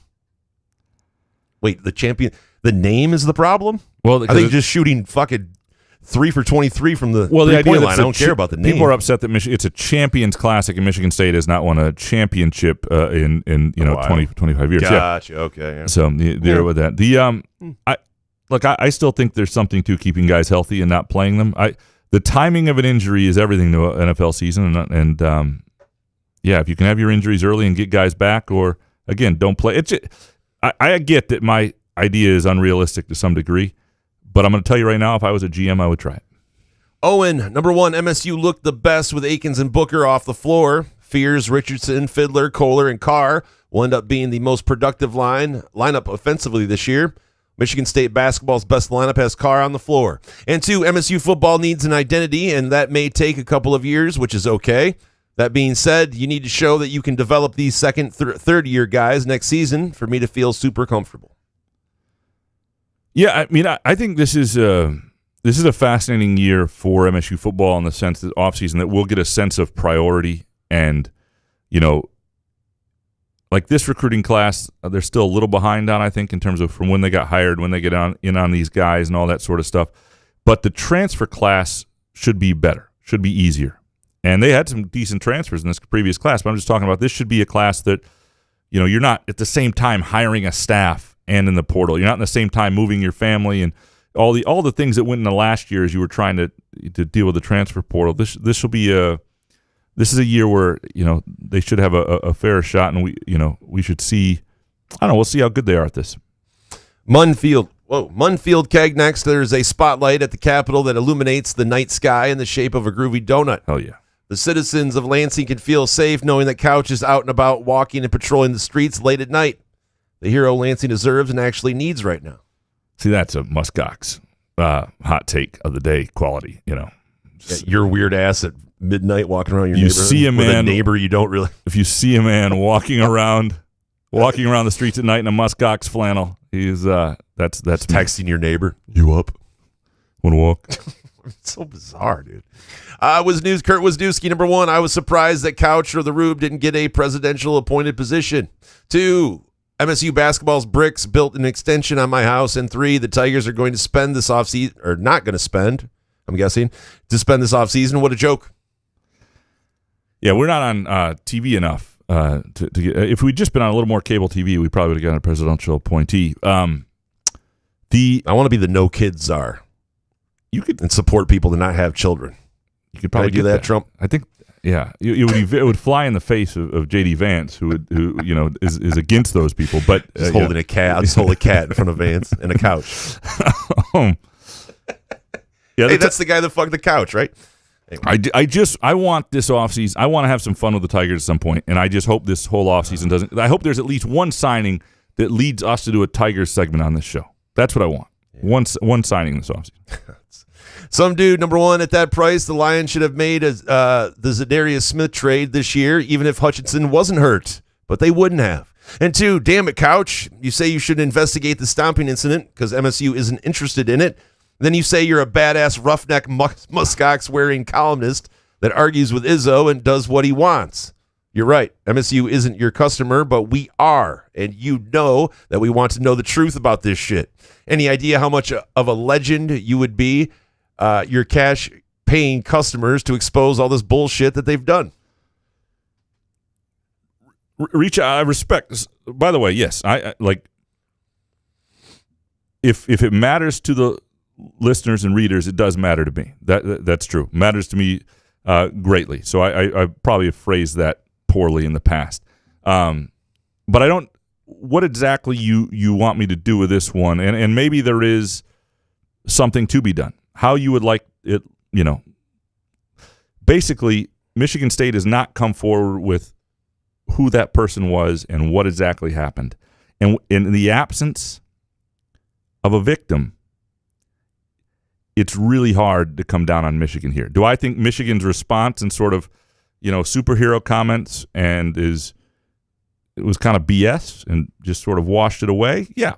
Do I think the Big Ten clearly doesn't have the apparatus in place to handle this sort of stuff? Yep. But I don't know how, I don't want to say it's not Watergate and that I shouldn't care but if the victim doesn't care and it's just the fan base that's upset because they hate Michigan, not because of the incident itself, I don't know where to go with it. But if you tell me where to go with it and it makes sense to go there, I will happily go there. Dave Lakin next. Please don't leave X or Twitter as a way for your podcast listeners to communicate. You may not like the government efficiency czar, but leaving X would be like stopping eating groovy donuts to lose weight. Other forms of fried dough will still be there and are less appealing. The show will not leave Twitter. If I decide at some point to stop using Twitter on my own account, that's still possible. It's still on the table. I promise. But we're not. The show account is me and Jason. Like, that's not something I'm just going to do. That's not. I'm not going to run it. I know, but it's how we.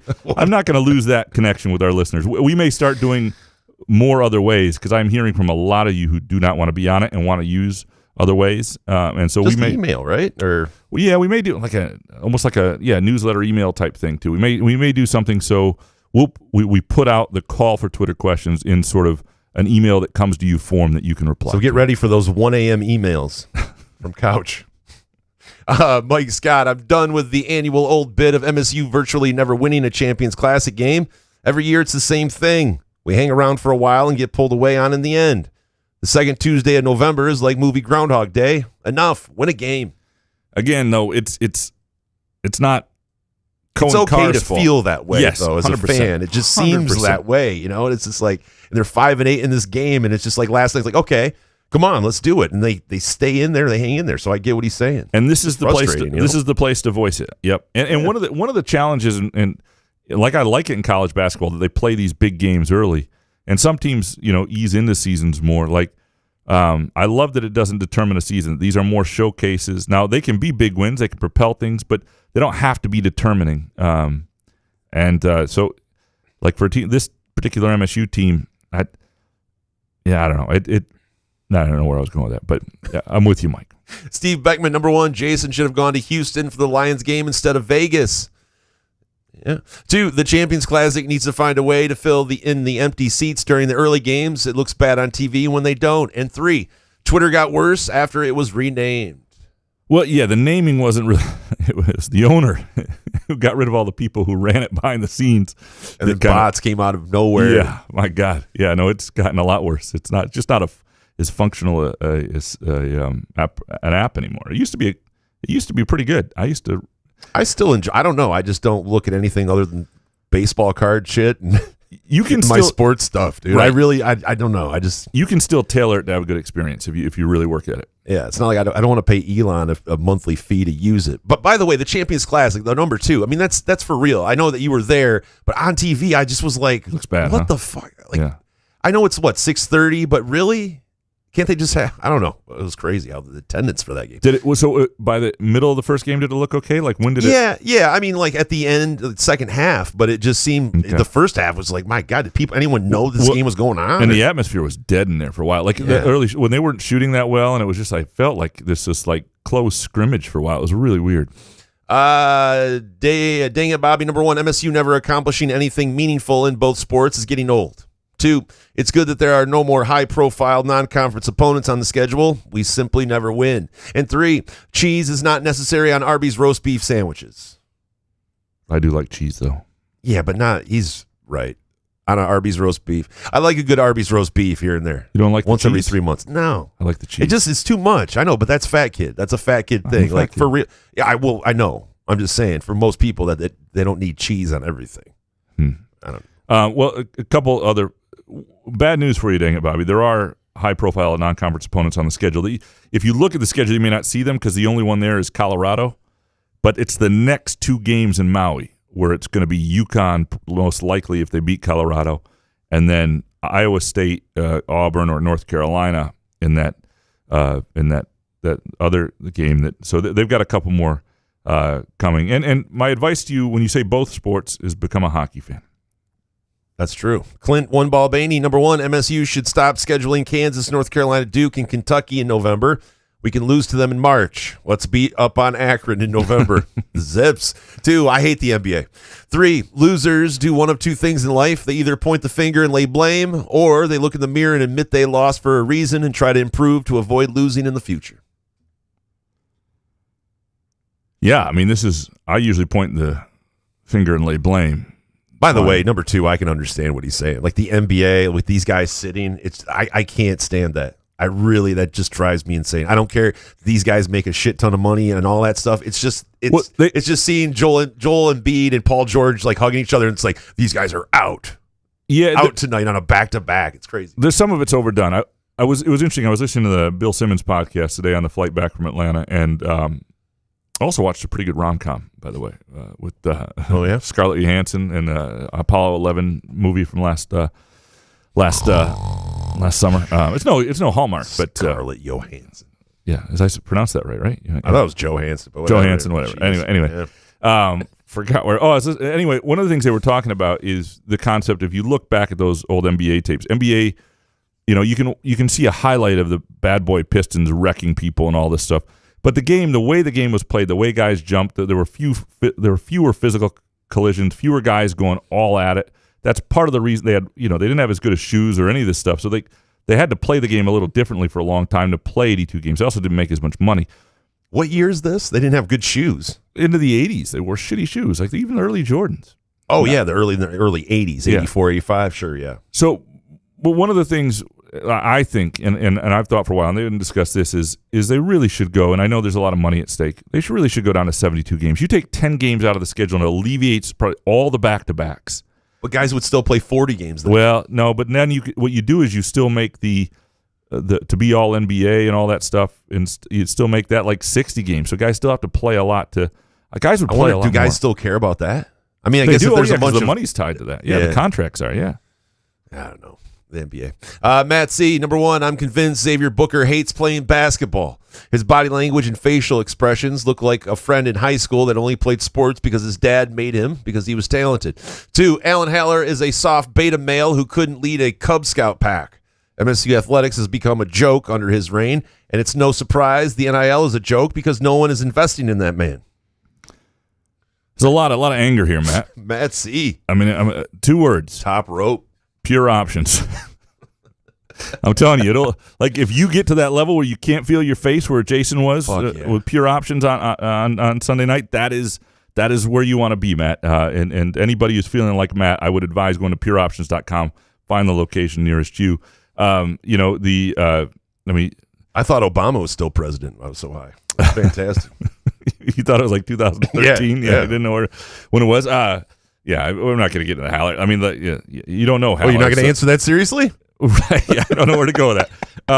And the thing, I will say, Booker is not a natural great body language guy, and it was sort of asked about this. Yeah, but AJ Hogarth, I mean, you got to fake it then. You got to. I'm sorry, I understand if you're not that guy, but you got to act like Yeah. Come on. Yeah, I don't think he hates the sport, but I'm sure he's frustrated right now. Fart soup. We should replace the hot take show. How about a segment called Rube Knows Best, where we send in problems from daily life and the Rube gives advice. For instance, Jason, last week you had an erection on an airplane. Any advice? I had an erection? Okay. Any advice on how to make it go away? Things like that. You ever had an erection? Why you get a full rod on an airplane?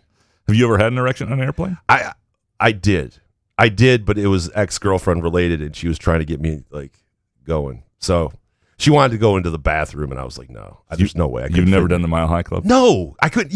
I can't fit in there by myself. I know. I'm always in there. You know what I'm saying? Like a willing girl actually like in a bed is a problem for me. You go into I have no interest in the Mile High Club. Like I don't have any interest in it. Like using the bathroom on an airplane, it's like one of the worst experiences because you have to like if you have a window seat and you got to ask the person to get up, you got to go over to 2 seats, and then you're talking about fucking on top of that. Like no, but why would you have an erection on a plane? Unless you're wearing sweatpants or something. I guess you just sit until it goes away or think about your grandma peeing when you were a kid. Is that where you go? I do. My grandma used to pee with the door open. I know it sounds weird, but like it automatically kills a rod. I would think so. Yeah. When I go there. That is a story worth telling, presented by our friends. Grandma Nick, she used to pee with it. I never understood when I was like 14. I would walk into, to go use the bathroom in the morning and she'd be in there. Story we're telling, presented by our friends. Heat. Like, turn the fan on. Midtown Brewing Company in downtown Lansing. If you, people are like, man, he was raised by wolves. They hear these stories, and Karen and everything.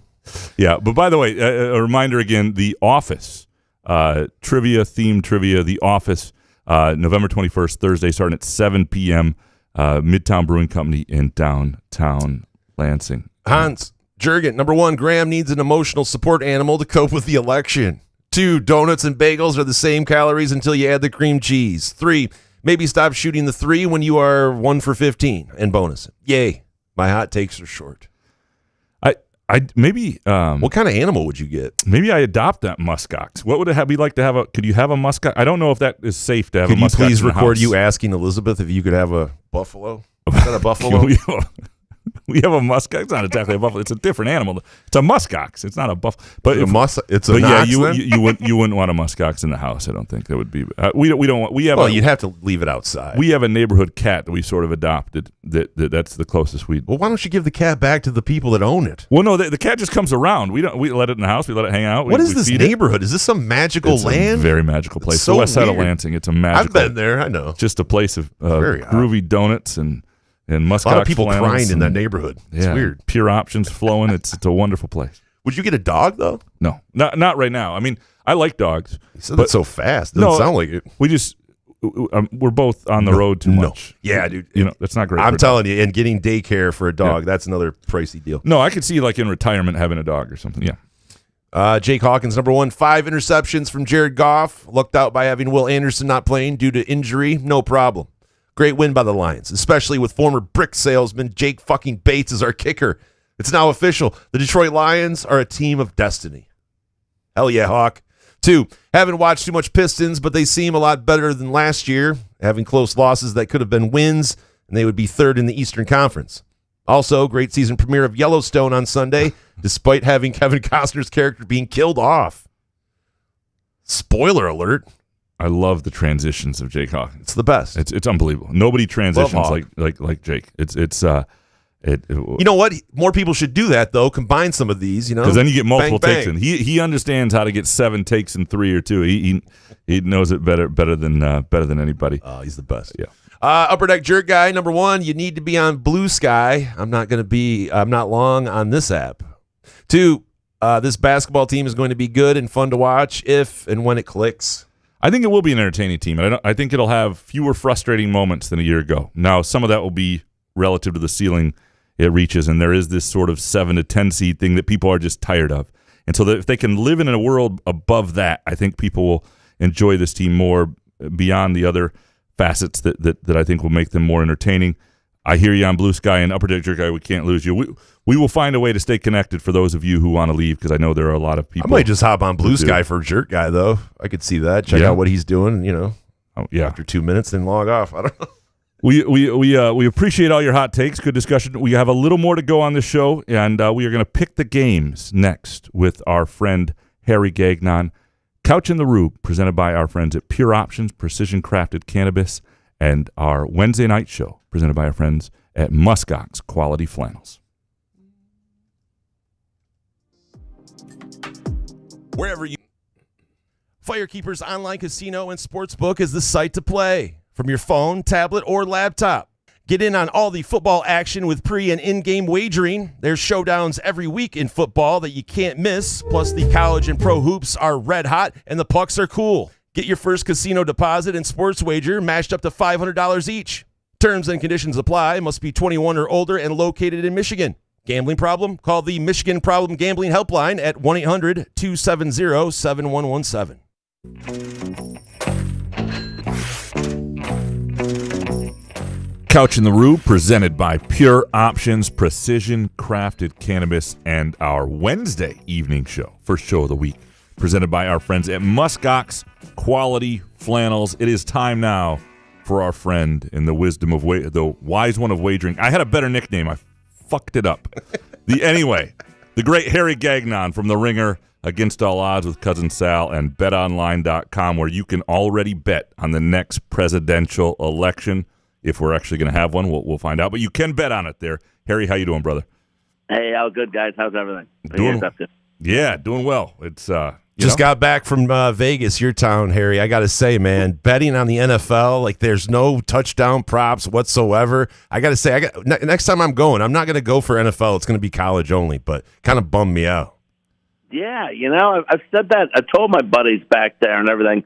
Vegas is like betting in the Stone Ages, I mean, you get to, I told you, like last time I was in Michigan, all it is billboards for gambling and casinos and marijuana. What a place Michigan is, right? It is. It's very underrated compared to Vegas, I think. We have all that stuff here, and we can gamble on NFL touchdown props like I wanted to do. I'm sitting there walking around Fremont Street. I'm like, who has NFL props? Anybody? And they had like a little packet sheet, and it was just embarrassing. I was like, what is going on with Vegas? And Harry, we have the Great Lakes. Yeah. All of them, including Lake Superior and Lake Michigan. And we have seasons here.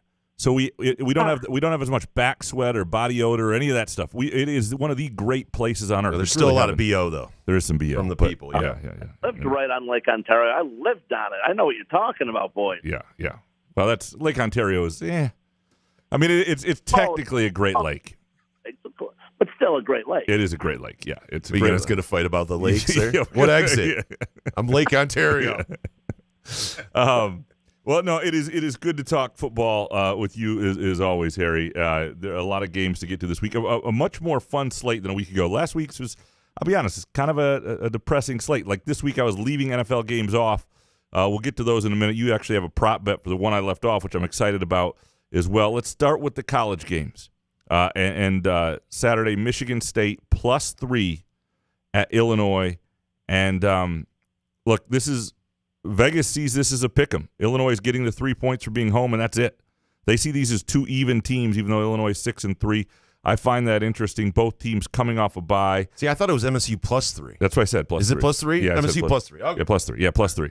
But they see them as a pick'em. And what I'm saying is, you get the 3 points for being home. Okay. So Illinois is only favored because they are home, and that to me is telling a little bit. Both teams coming off a bye. Michigan State last time off a bye played really well, their best game of the year against Iowa. I don't think Illinois is going to be able to run away from them. I'm at a point right now where even though they did this the last time they came off a bye, I can't trust this MSU football team. And I don't trust Illinois either, but I'm going to go with the home team here. And the 3 points isn't quite enough. I think it'll be a close game. I wouldn't advise betting this either way, but I would for the purposes of us, I would take Illinois here -3. Yeah, but if you don't trust Michigan State, you trust Brett Bielema. That's what I mean. I mean, both teams coming off a bye. Why would I bet Michigan State? They've given me no reason to, Harry. But I got to say, I think Bielema's capable of blowing this. Give me the 3 if they think it's a pick 'em. Give me the 3 points. What do you got? Boy, Jay doesn't like Bielema for some reason. I'm really missing something. It seems like every week he's on Bielema. No, he screwed me in a couple bets like a couple years ago, so it's just hatred. He's like your Andy Reid, Yeah. Without the conspiracy theories. There's some spite in there. Yeah. Yeah. You know what? I'm going to, I think that's, you're making reference. It's a little fishy of a number, I think, by leaving it just what it is. Why is Michigan State getting the credit they're getting? I'm going to lean towards the Spartans. I haven't been picking them good. Their game was great all year, but the spread is a little fishy there. So I'm going to take the Spartans as a fishy number. Yeah, and I'll say this for MSU. other than the Michigan game, really, and the Boston College games, I take everything back I was about to say. I was about to say in games they've been good down the stretch. I also have some concerns about Michigan State's health in the secondary and sort of what they are. I don't know if Illinois can take advantage of it, but I'm a little concerned. I do not think this is going to be a blowout. I think this is going to be a competitive game. It's just I have zero trust either way. I wouldn't bet it. All right. Next game, Nebraska +9 at USC. There was a time this season where this line would have been flipped, but Nebraska probably would have been favored with the way they were started the season. Things have gone a little haywire for the Huskers. USC's playing a little better. Some teams have gone out there and faltered a little bit.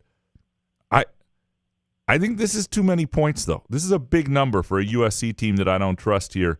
Nebraska's definitely fallen. You cannot trust them. But I also don't think pound for pound USC is any better than them in a lot of ways. I will take Nebraska plus the 9 here and hold my nose. Jason, where are you? But what about the new offensive coordinator, Dana Holgorsen, Graham? I mean, he's going to have the visor and the mullet out there, Harry. What? Well, do you get a new coach bump sometimes? Do you get an offensive coordinator bump? Probably not, but it's Dana Holgorsen. Okay, and I've won some good money from that guy because he likes to run up the score when he's got the right guys. The question is, will Dominic Raiola play? Baby Mahomes, Harry, I don't know if he plays.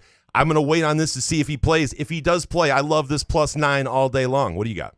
A lot of questions that have to go along with this game. A tough call on either side, but I am going to lean towards Graham saying it's a decent amount of points here. I'm going to take Nebraska. I'm going to bank on what they did a couple weeks back against Ohio State, playing tough for 4 quarters. That they can do the same here and getting more than a touchdown here. Give me the Cornhuskers. All right, the Cornhuskers. We're all. That's what makes me nervous. Now we're all on a Cornhuskers team with a quarterback who's only if Raiola plays. Okay, yeah. But sometimes it might be better without him. That's what I'm not even sure. It's I mean, he is a Who's the backup there? You can't say that without knowing the backup. Yeah, that's true. I have no fucking clue who the backup is. I didn't go that deep. All right, the next game I have a ton of interest in. Tennessee +10.5 at Georgia. And we're starting to get some like elimination playoff games. I was stunned by this number because Georgia's got a serious problem with their quarterback turning the ball over. But they are also a team that they dominated Texas, right? They were awesome.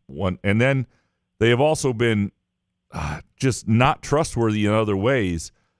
You keep this if this gets under 10, I would stay away from this. But I think Tennessee can hang here. I know that that's your team, Tennessee. Well, they were earlier. I was on them early in the year. It didn't stick. +10.5. I'm gonna take this outside of 10.5 because I do not think Georgia offensively is. I mean, Georgia's defense has to dominate for that to happen, and maybe they will. But that's what has to happen. Give me Tennessee, Jason. Where are you? It's tough to gauge Tennessee, I guess, because they haven't played on the road since week 1. This is on the road. But I think, is Carson Beck ass? I mean, right, Harry? I mean, he had two turnovers last week. Wasn't great. I think Georgia wins this game, but I think, Graham's right, the 10 and the hook. I just love it. Give me the 10 and the hook. What do you got? I'm gonna side with these guys. I like it too. I mean, they scored early off of a turnover against Mississippi, but then couldn't get anything else going. What I really didn't like, guys, is them down and with about 5 minutes to go, and they showed Carson Beck on the sidelines, and he's laughing with his teammates. It's like, well, dude, what are you doing, man? You've only had heading into that game last week, he had I think 8 interceptions in his last 3 games, and hadn't looked good whatsoever in that win against Texas. They look good. He didn't look great in that game because he had 3 picks in that game. It's not like he's doing everything and the team isn't playing good. It's like he's the one that's not playing great, and the team still was winning until last week. I'm going to take the points too. I think it's too many, and I don't like the way Beck is playing and what he did on the sidelines last week. I thought it was like, does he really care? I don't know. I'm not going to take a guy who's not really going to care. Yeah, interesting game. And the whole SEC right now is interesting because you have a number of teams that are right at that point of, could be eliminated with another loss. And I was listening to Wetzel and 40's podcast, and they were talking about it doesn't take a whole lot if you look at it. And forgive me, I think it was Nick Baumgartner actually pointed this out. Our friend Nick, who we've had on the show many a time. It wouldn't take a lot for there to be like 8 6-2 teams. 8 6-2 teams in the SEC. Think about that and what the chaos that would create. And so that could be fun, but some of these games are going to get really interesting. All right, last college game. Oregon, -14 at Wisconsin. Big number. Oregon, showed at Michigan they can put a team away on the road of a similar caliber. Wisconsin has had some moments this year. They're not at Oregon's level. That's why you're getting 2 touchdowns on the road. At some point, you have to think coming east, this sort of game, Oregon has a week where it's not there, and that's what scares me a little bit. We saw them early in the year. Like, is there going to be a year where they wind up in a fight late in the game with a team like Wisconsin? I don't see it this week, though. I think Oregon's better. I think they're more than 2 touchdowns better. Give me the Ducks. Jason, where are you? Yeah, but is this like a bowl game for Wisconsin? I just think at home, Wisconsin coming off a bye. And by the way, Oregon is 1-4 against the spread, Harry. I think they go 1-5. Give me that 14. What do you got? I'm with you, Jay, but I hear what you're saying, Graham. You say it's not this week, but if it's not this week, when coming east for Oregon? Right.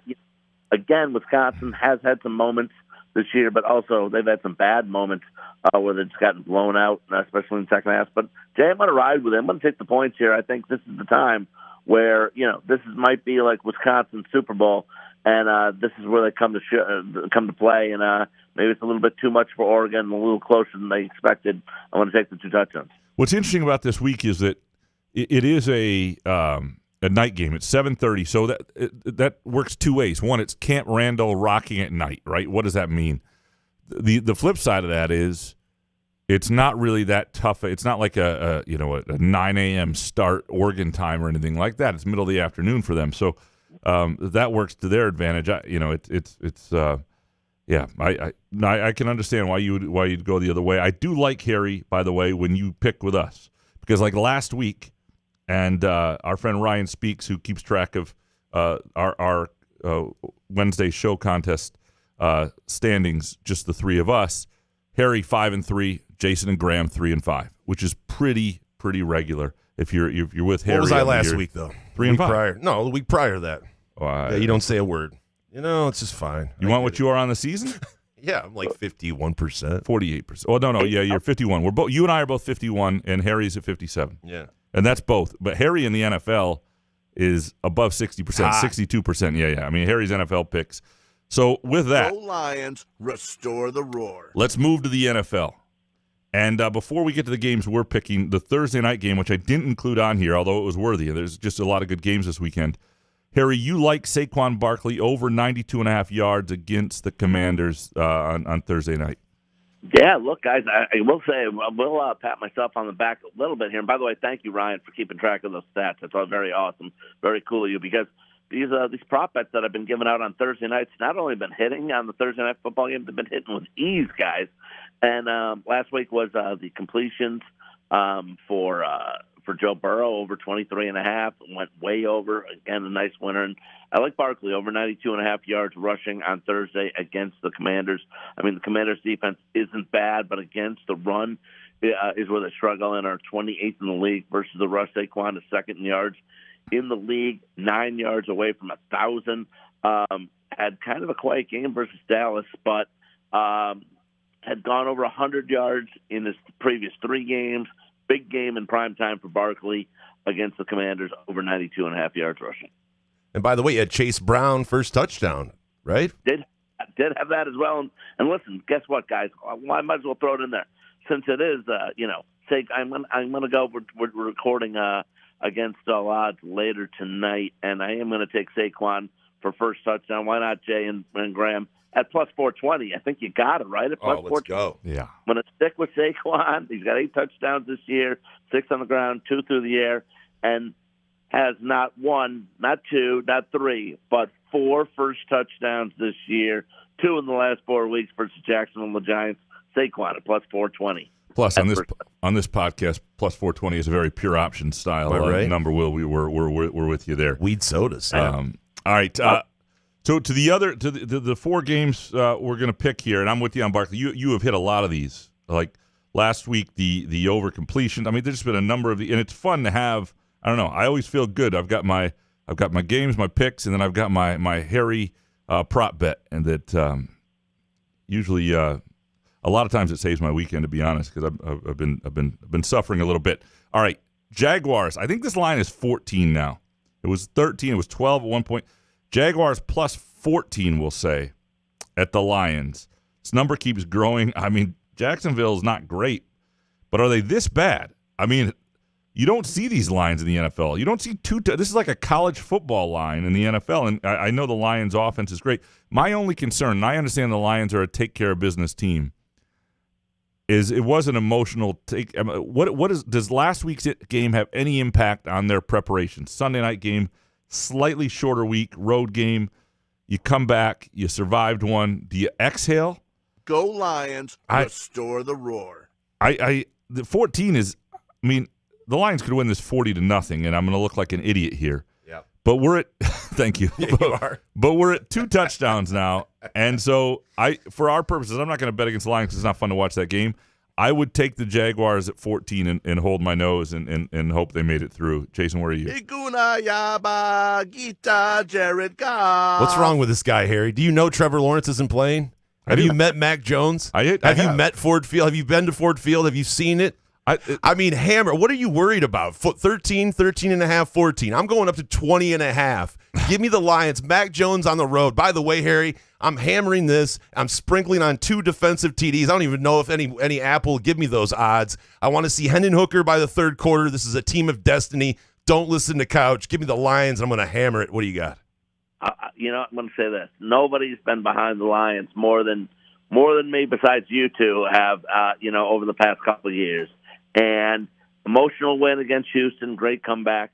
They beat Green Bay for the 4th time in a row the week before that. They lay the hammer on Tennessee, put up 50, beat Minnesota in emotional. The 2 games before that, they still scored in the 40s. Up ahead after Jacksonville is the Colts and the Bears. Couple of easy W's should be. So why is this Jacksonville? It seems. I know what Graham's saying, and Jay, I'm not saying anything wrong with what you said. You're absolutely right, Jay. You're absolutely correct. But something's just not right here. Just something isn't right. Why is it like it's 14, whatever the number is? Something's just fishy, way too fishy for everyone to jump on Detroit and cash tickets again. For whatever reason, I have no reason whatsoever.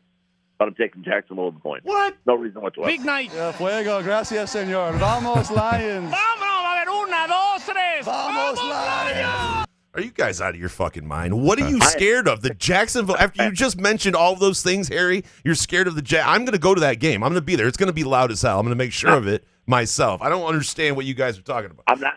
I'm totally afraid of the Lions. I think they could put up 50. The Jaguars have no heart. They're awful. Yeah. Everything's terrible there. But with that said, I'm taking the Jags. Let me. It should be like 18 in my opinion. It should be like 18.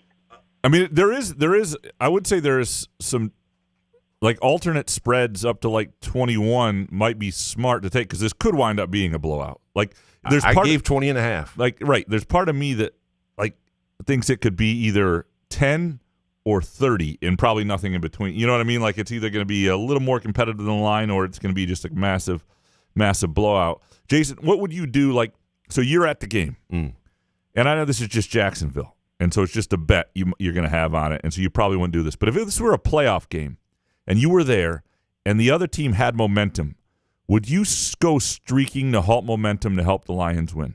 Streaking, or can I keep my underwear on? You can keep your underwear on, just boxers. Yeah, I do that. Boxers only. Yeah, as long as I didn't have my mule out there, you'd be okay. Around. Yeah, totally. If it meant the Lions won, yeah, I would do that. Yeah. Would I get tackled pretty hard? Probably. Would I get tased? It'd be a hell of a story. I tell you what, it would be a story worth telling. Yeah. I guess I would do it.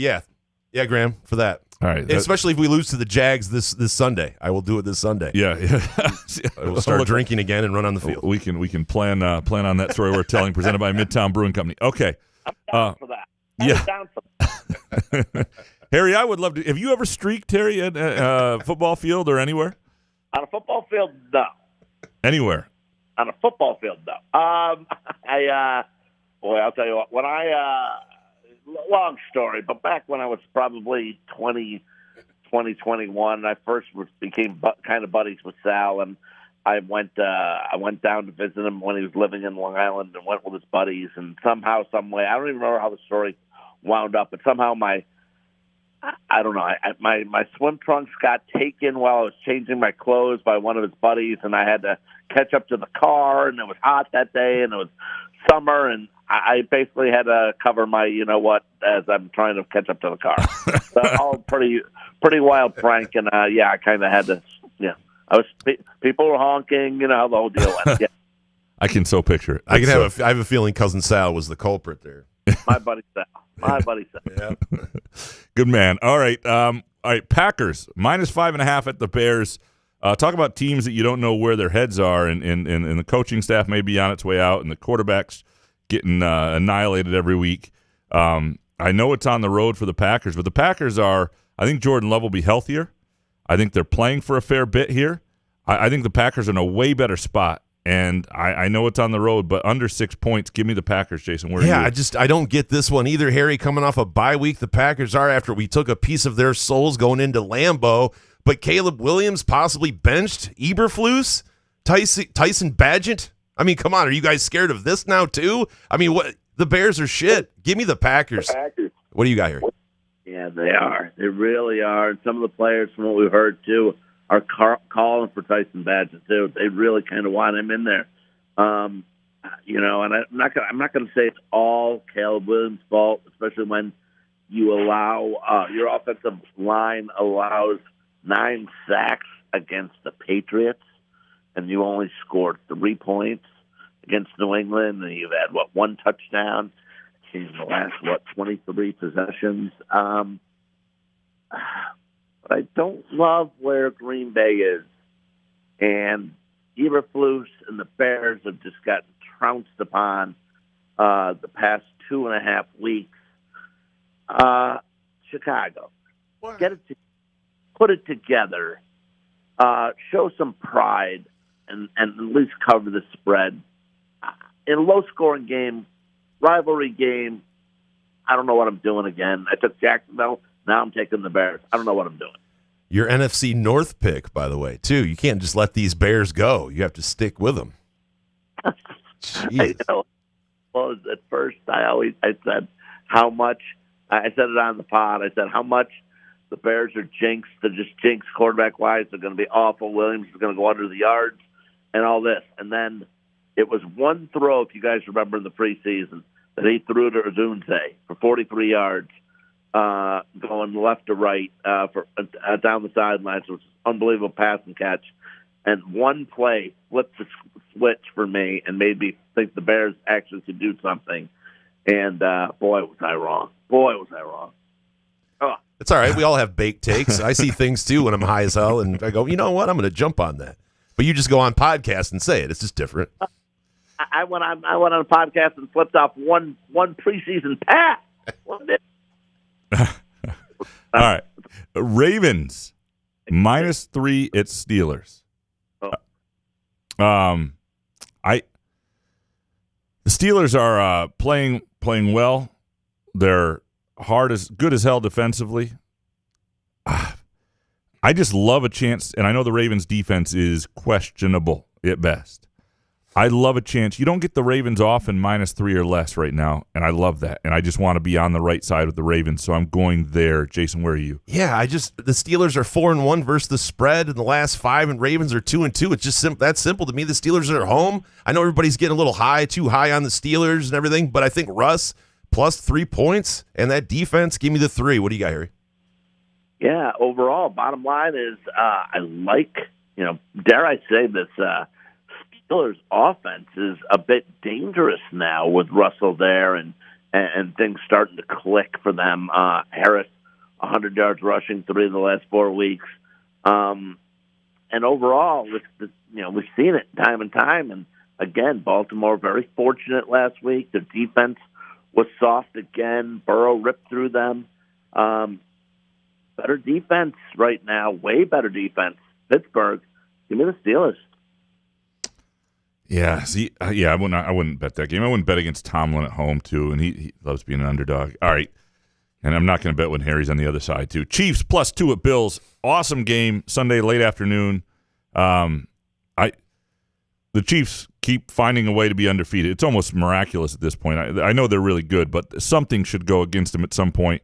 This is a big game for the Bills in the sense that the Chiefs are the nemesis they can't get over, and they are home. A little bit of some questions at receiver in terms of their health there and everything. Mahomes is an underdog. I know all that stuff's there, so it's very hard to go. But I think the Bills are putting a lot into this one. I think the Bills want this in some ways. I don't say want it more than the Chiefs, but the Bills are putting a lot into this one, and -2 is close enough to a pick 'em. Give me the Bills here. I know it's ridiculous going against Mahomes when they're undefeated, but I'm taking the Bills. Jason, where are you? I wonder who Harry is going to pick in this game. Because I listened to Against All Odds today. What a great episode where Harry has a conspiracy theory, but he's scared to tell Sal for some reason, and then the other guys rat him out. It's just great episode. I got to say, though, Chiefs +2. I just want the Chiefs to win now so I can listen to Against All Odds and hear another conspiracy theory from Harry. So give me the Chiefs +2. What do you got, Harry? Funny guys. Thanks, Jay. You know what? I'm gonna put it this way. You know how much, guys, I hate Kansas City. Obviously, I've made it everything. Reed to Kelsey to Mahomes to Taylor Swift being there, and I think that has something to do with it. And honestly, what was that offensive line for Denver? I mean, it really was ridiculous on that field goal. I mean, honestly, it's the worst blocking I ever seen on a field goal that meant the game at the end. It just happened to be against. So I'm basically waving the white flag here because the Bills are 8-2. I get it, but the only team that they've beaten that's over 500 is the Cardinals, and that was in week 1 that they beat the Cardinals. A lot of people, I'm a fan. Look, Josh Allen's great. I think he's awesome. But the only people who really, really love Josh Allen and the Bills are people from Wyoming and Western New York. And I don't know what's going on except for, I could a lot of crazy stuff obviously going on with the Chiefs. It's a higher power. I don't know what else to say about it, but I will say this, guys. Lance Clark, the head official that's going to be refereeing the game, he's 5-0 when he referees Chiefs games. Chiefs are 5-0 when he's the head official. That's all you need to know. Believe it or not, I'm taking the Chiefs. Holy crap! Yeah. That's bizarro. Yeah. Wow. Yep. When you're on the Chiefs, take his temperature. Make sure he's all right. That's higher. I mean, I don't really, I don't know what to say about a higher power. I don't want to, whatever. But it is what it is with these Chiefs. It's unbelievable. So you're saying Roger Goodell is fixing the games? Is that the higher power you're speaking of? That's what that's what I basically wanted to say on Against All Odds. But you could tell that you could tell I wanted to say it. But if I say it, then Sal's going to get even way more mad. So I don't even. I just didn't feel like getting into a shouting match with him because, my shouting matches with him usually, with Sal, it's hard to win any of them, let alone one of them. So I didn't feel like it, but he got the gist. But I heard the episode, and it seemed like he was okay with it. He just wanted you to come out and say it. So that's why I'm saying next episode, I want to hear Conspiracy Harry if the Chiefs end up winning this game. Let's hear it. Look, I mean, I listen. I just heard Graham's explanation of what Bills really want this. Of course they do. They've won 4 straight games where they scored 30 points or more. Guess what? Doesn't matter. They've won 3 straight regular season games against Kansas City. Guess what? That's all well and good. This one doesn't matter because now it's different. It's different. Not only do they need Kansas City to win, they want Taylor Swift to stick around and go to all the Chiefs games in Kansas City, but now it's a different story. Now we have the undefeated Chiefs going, and you've got the Detroit Lions who are dominating the NFC and putting up points like crazy and have the offense that's just out of this world. That's what they want. They want Kansas City, Detroit, but they want Kansas City undefeated. And sorry, Buffalo, you're in the way. And after Buffalo, you look at Kansas City's schedule, they'll be favored in every one of those games after that. I'm still picturing Sal pulling away in the station wagon with Harry, trying to keep the world from seeing his mule, as Jason would say, racing down the street. That's all I've got in my head right now. I can't escape it. I've got nothing else.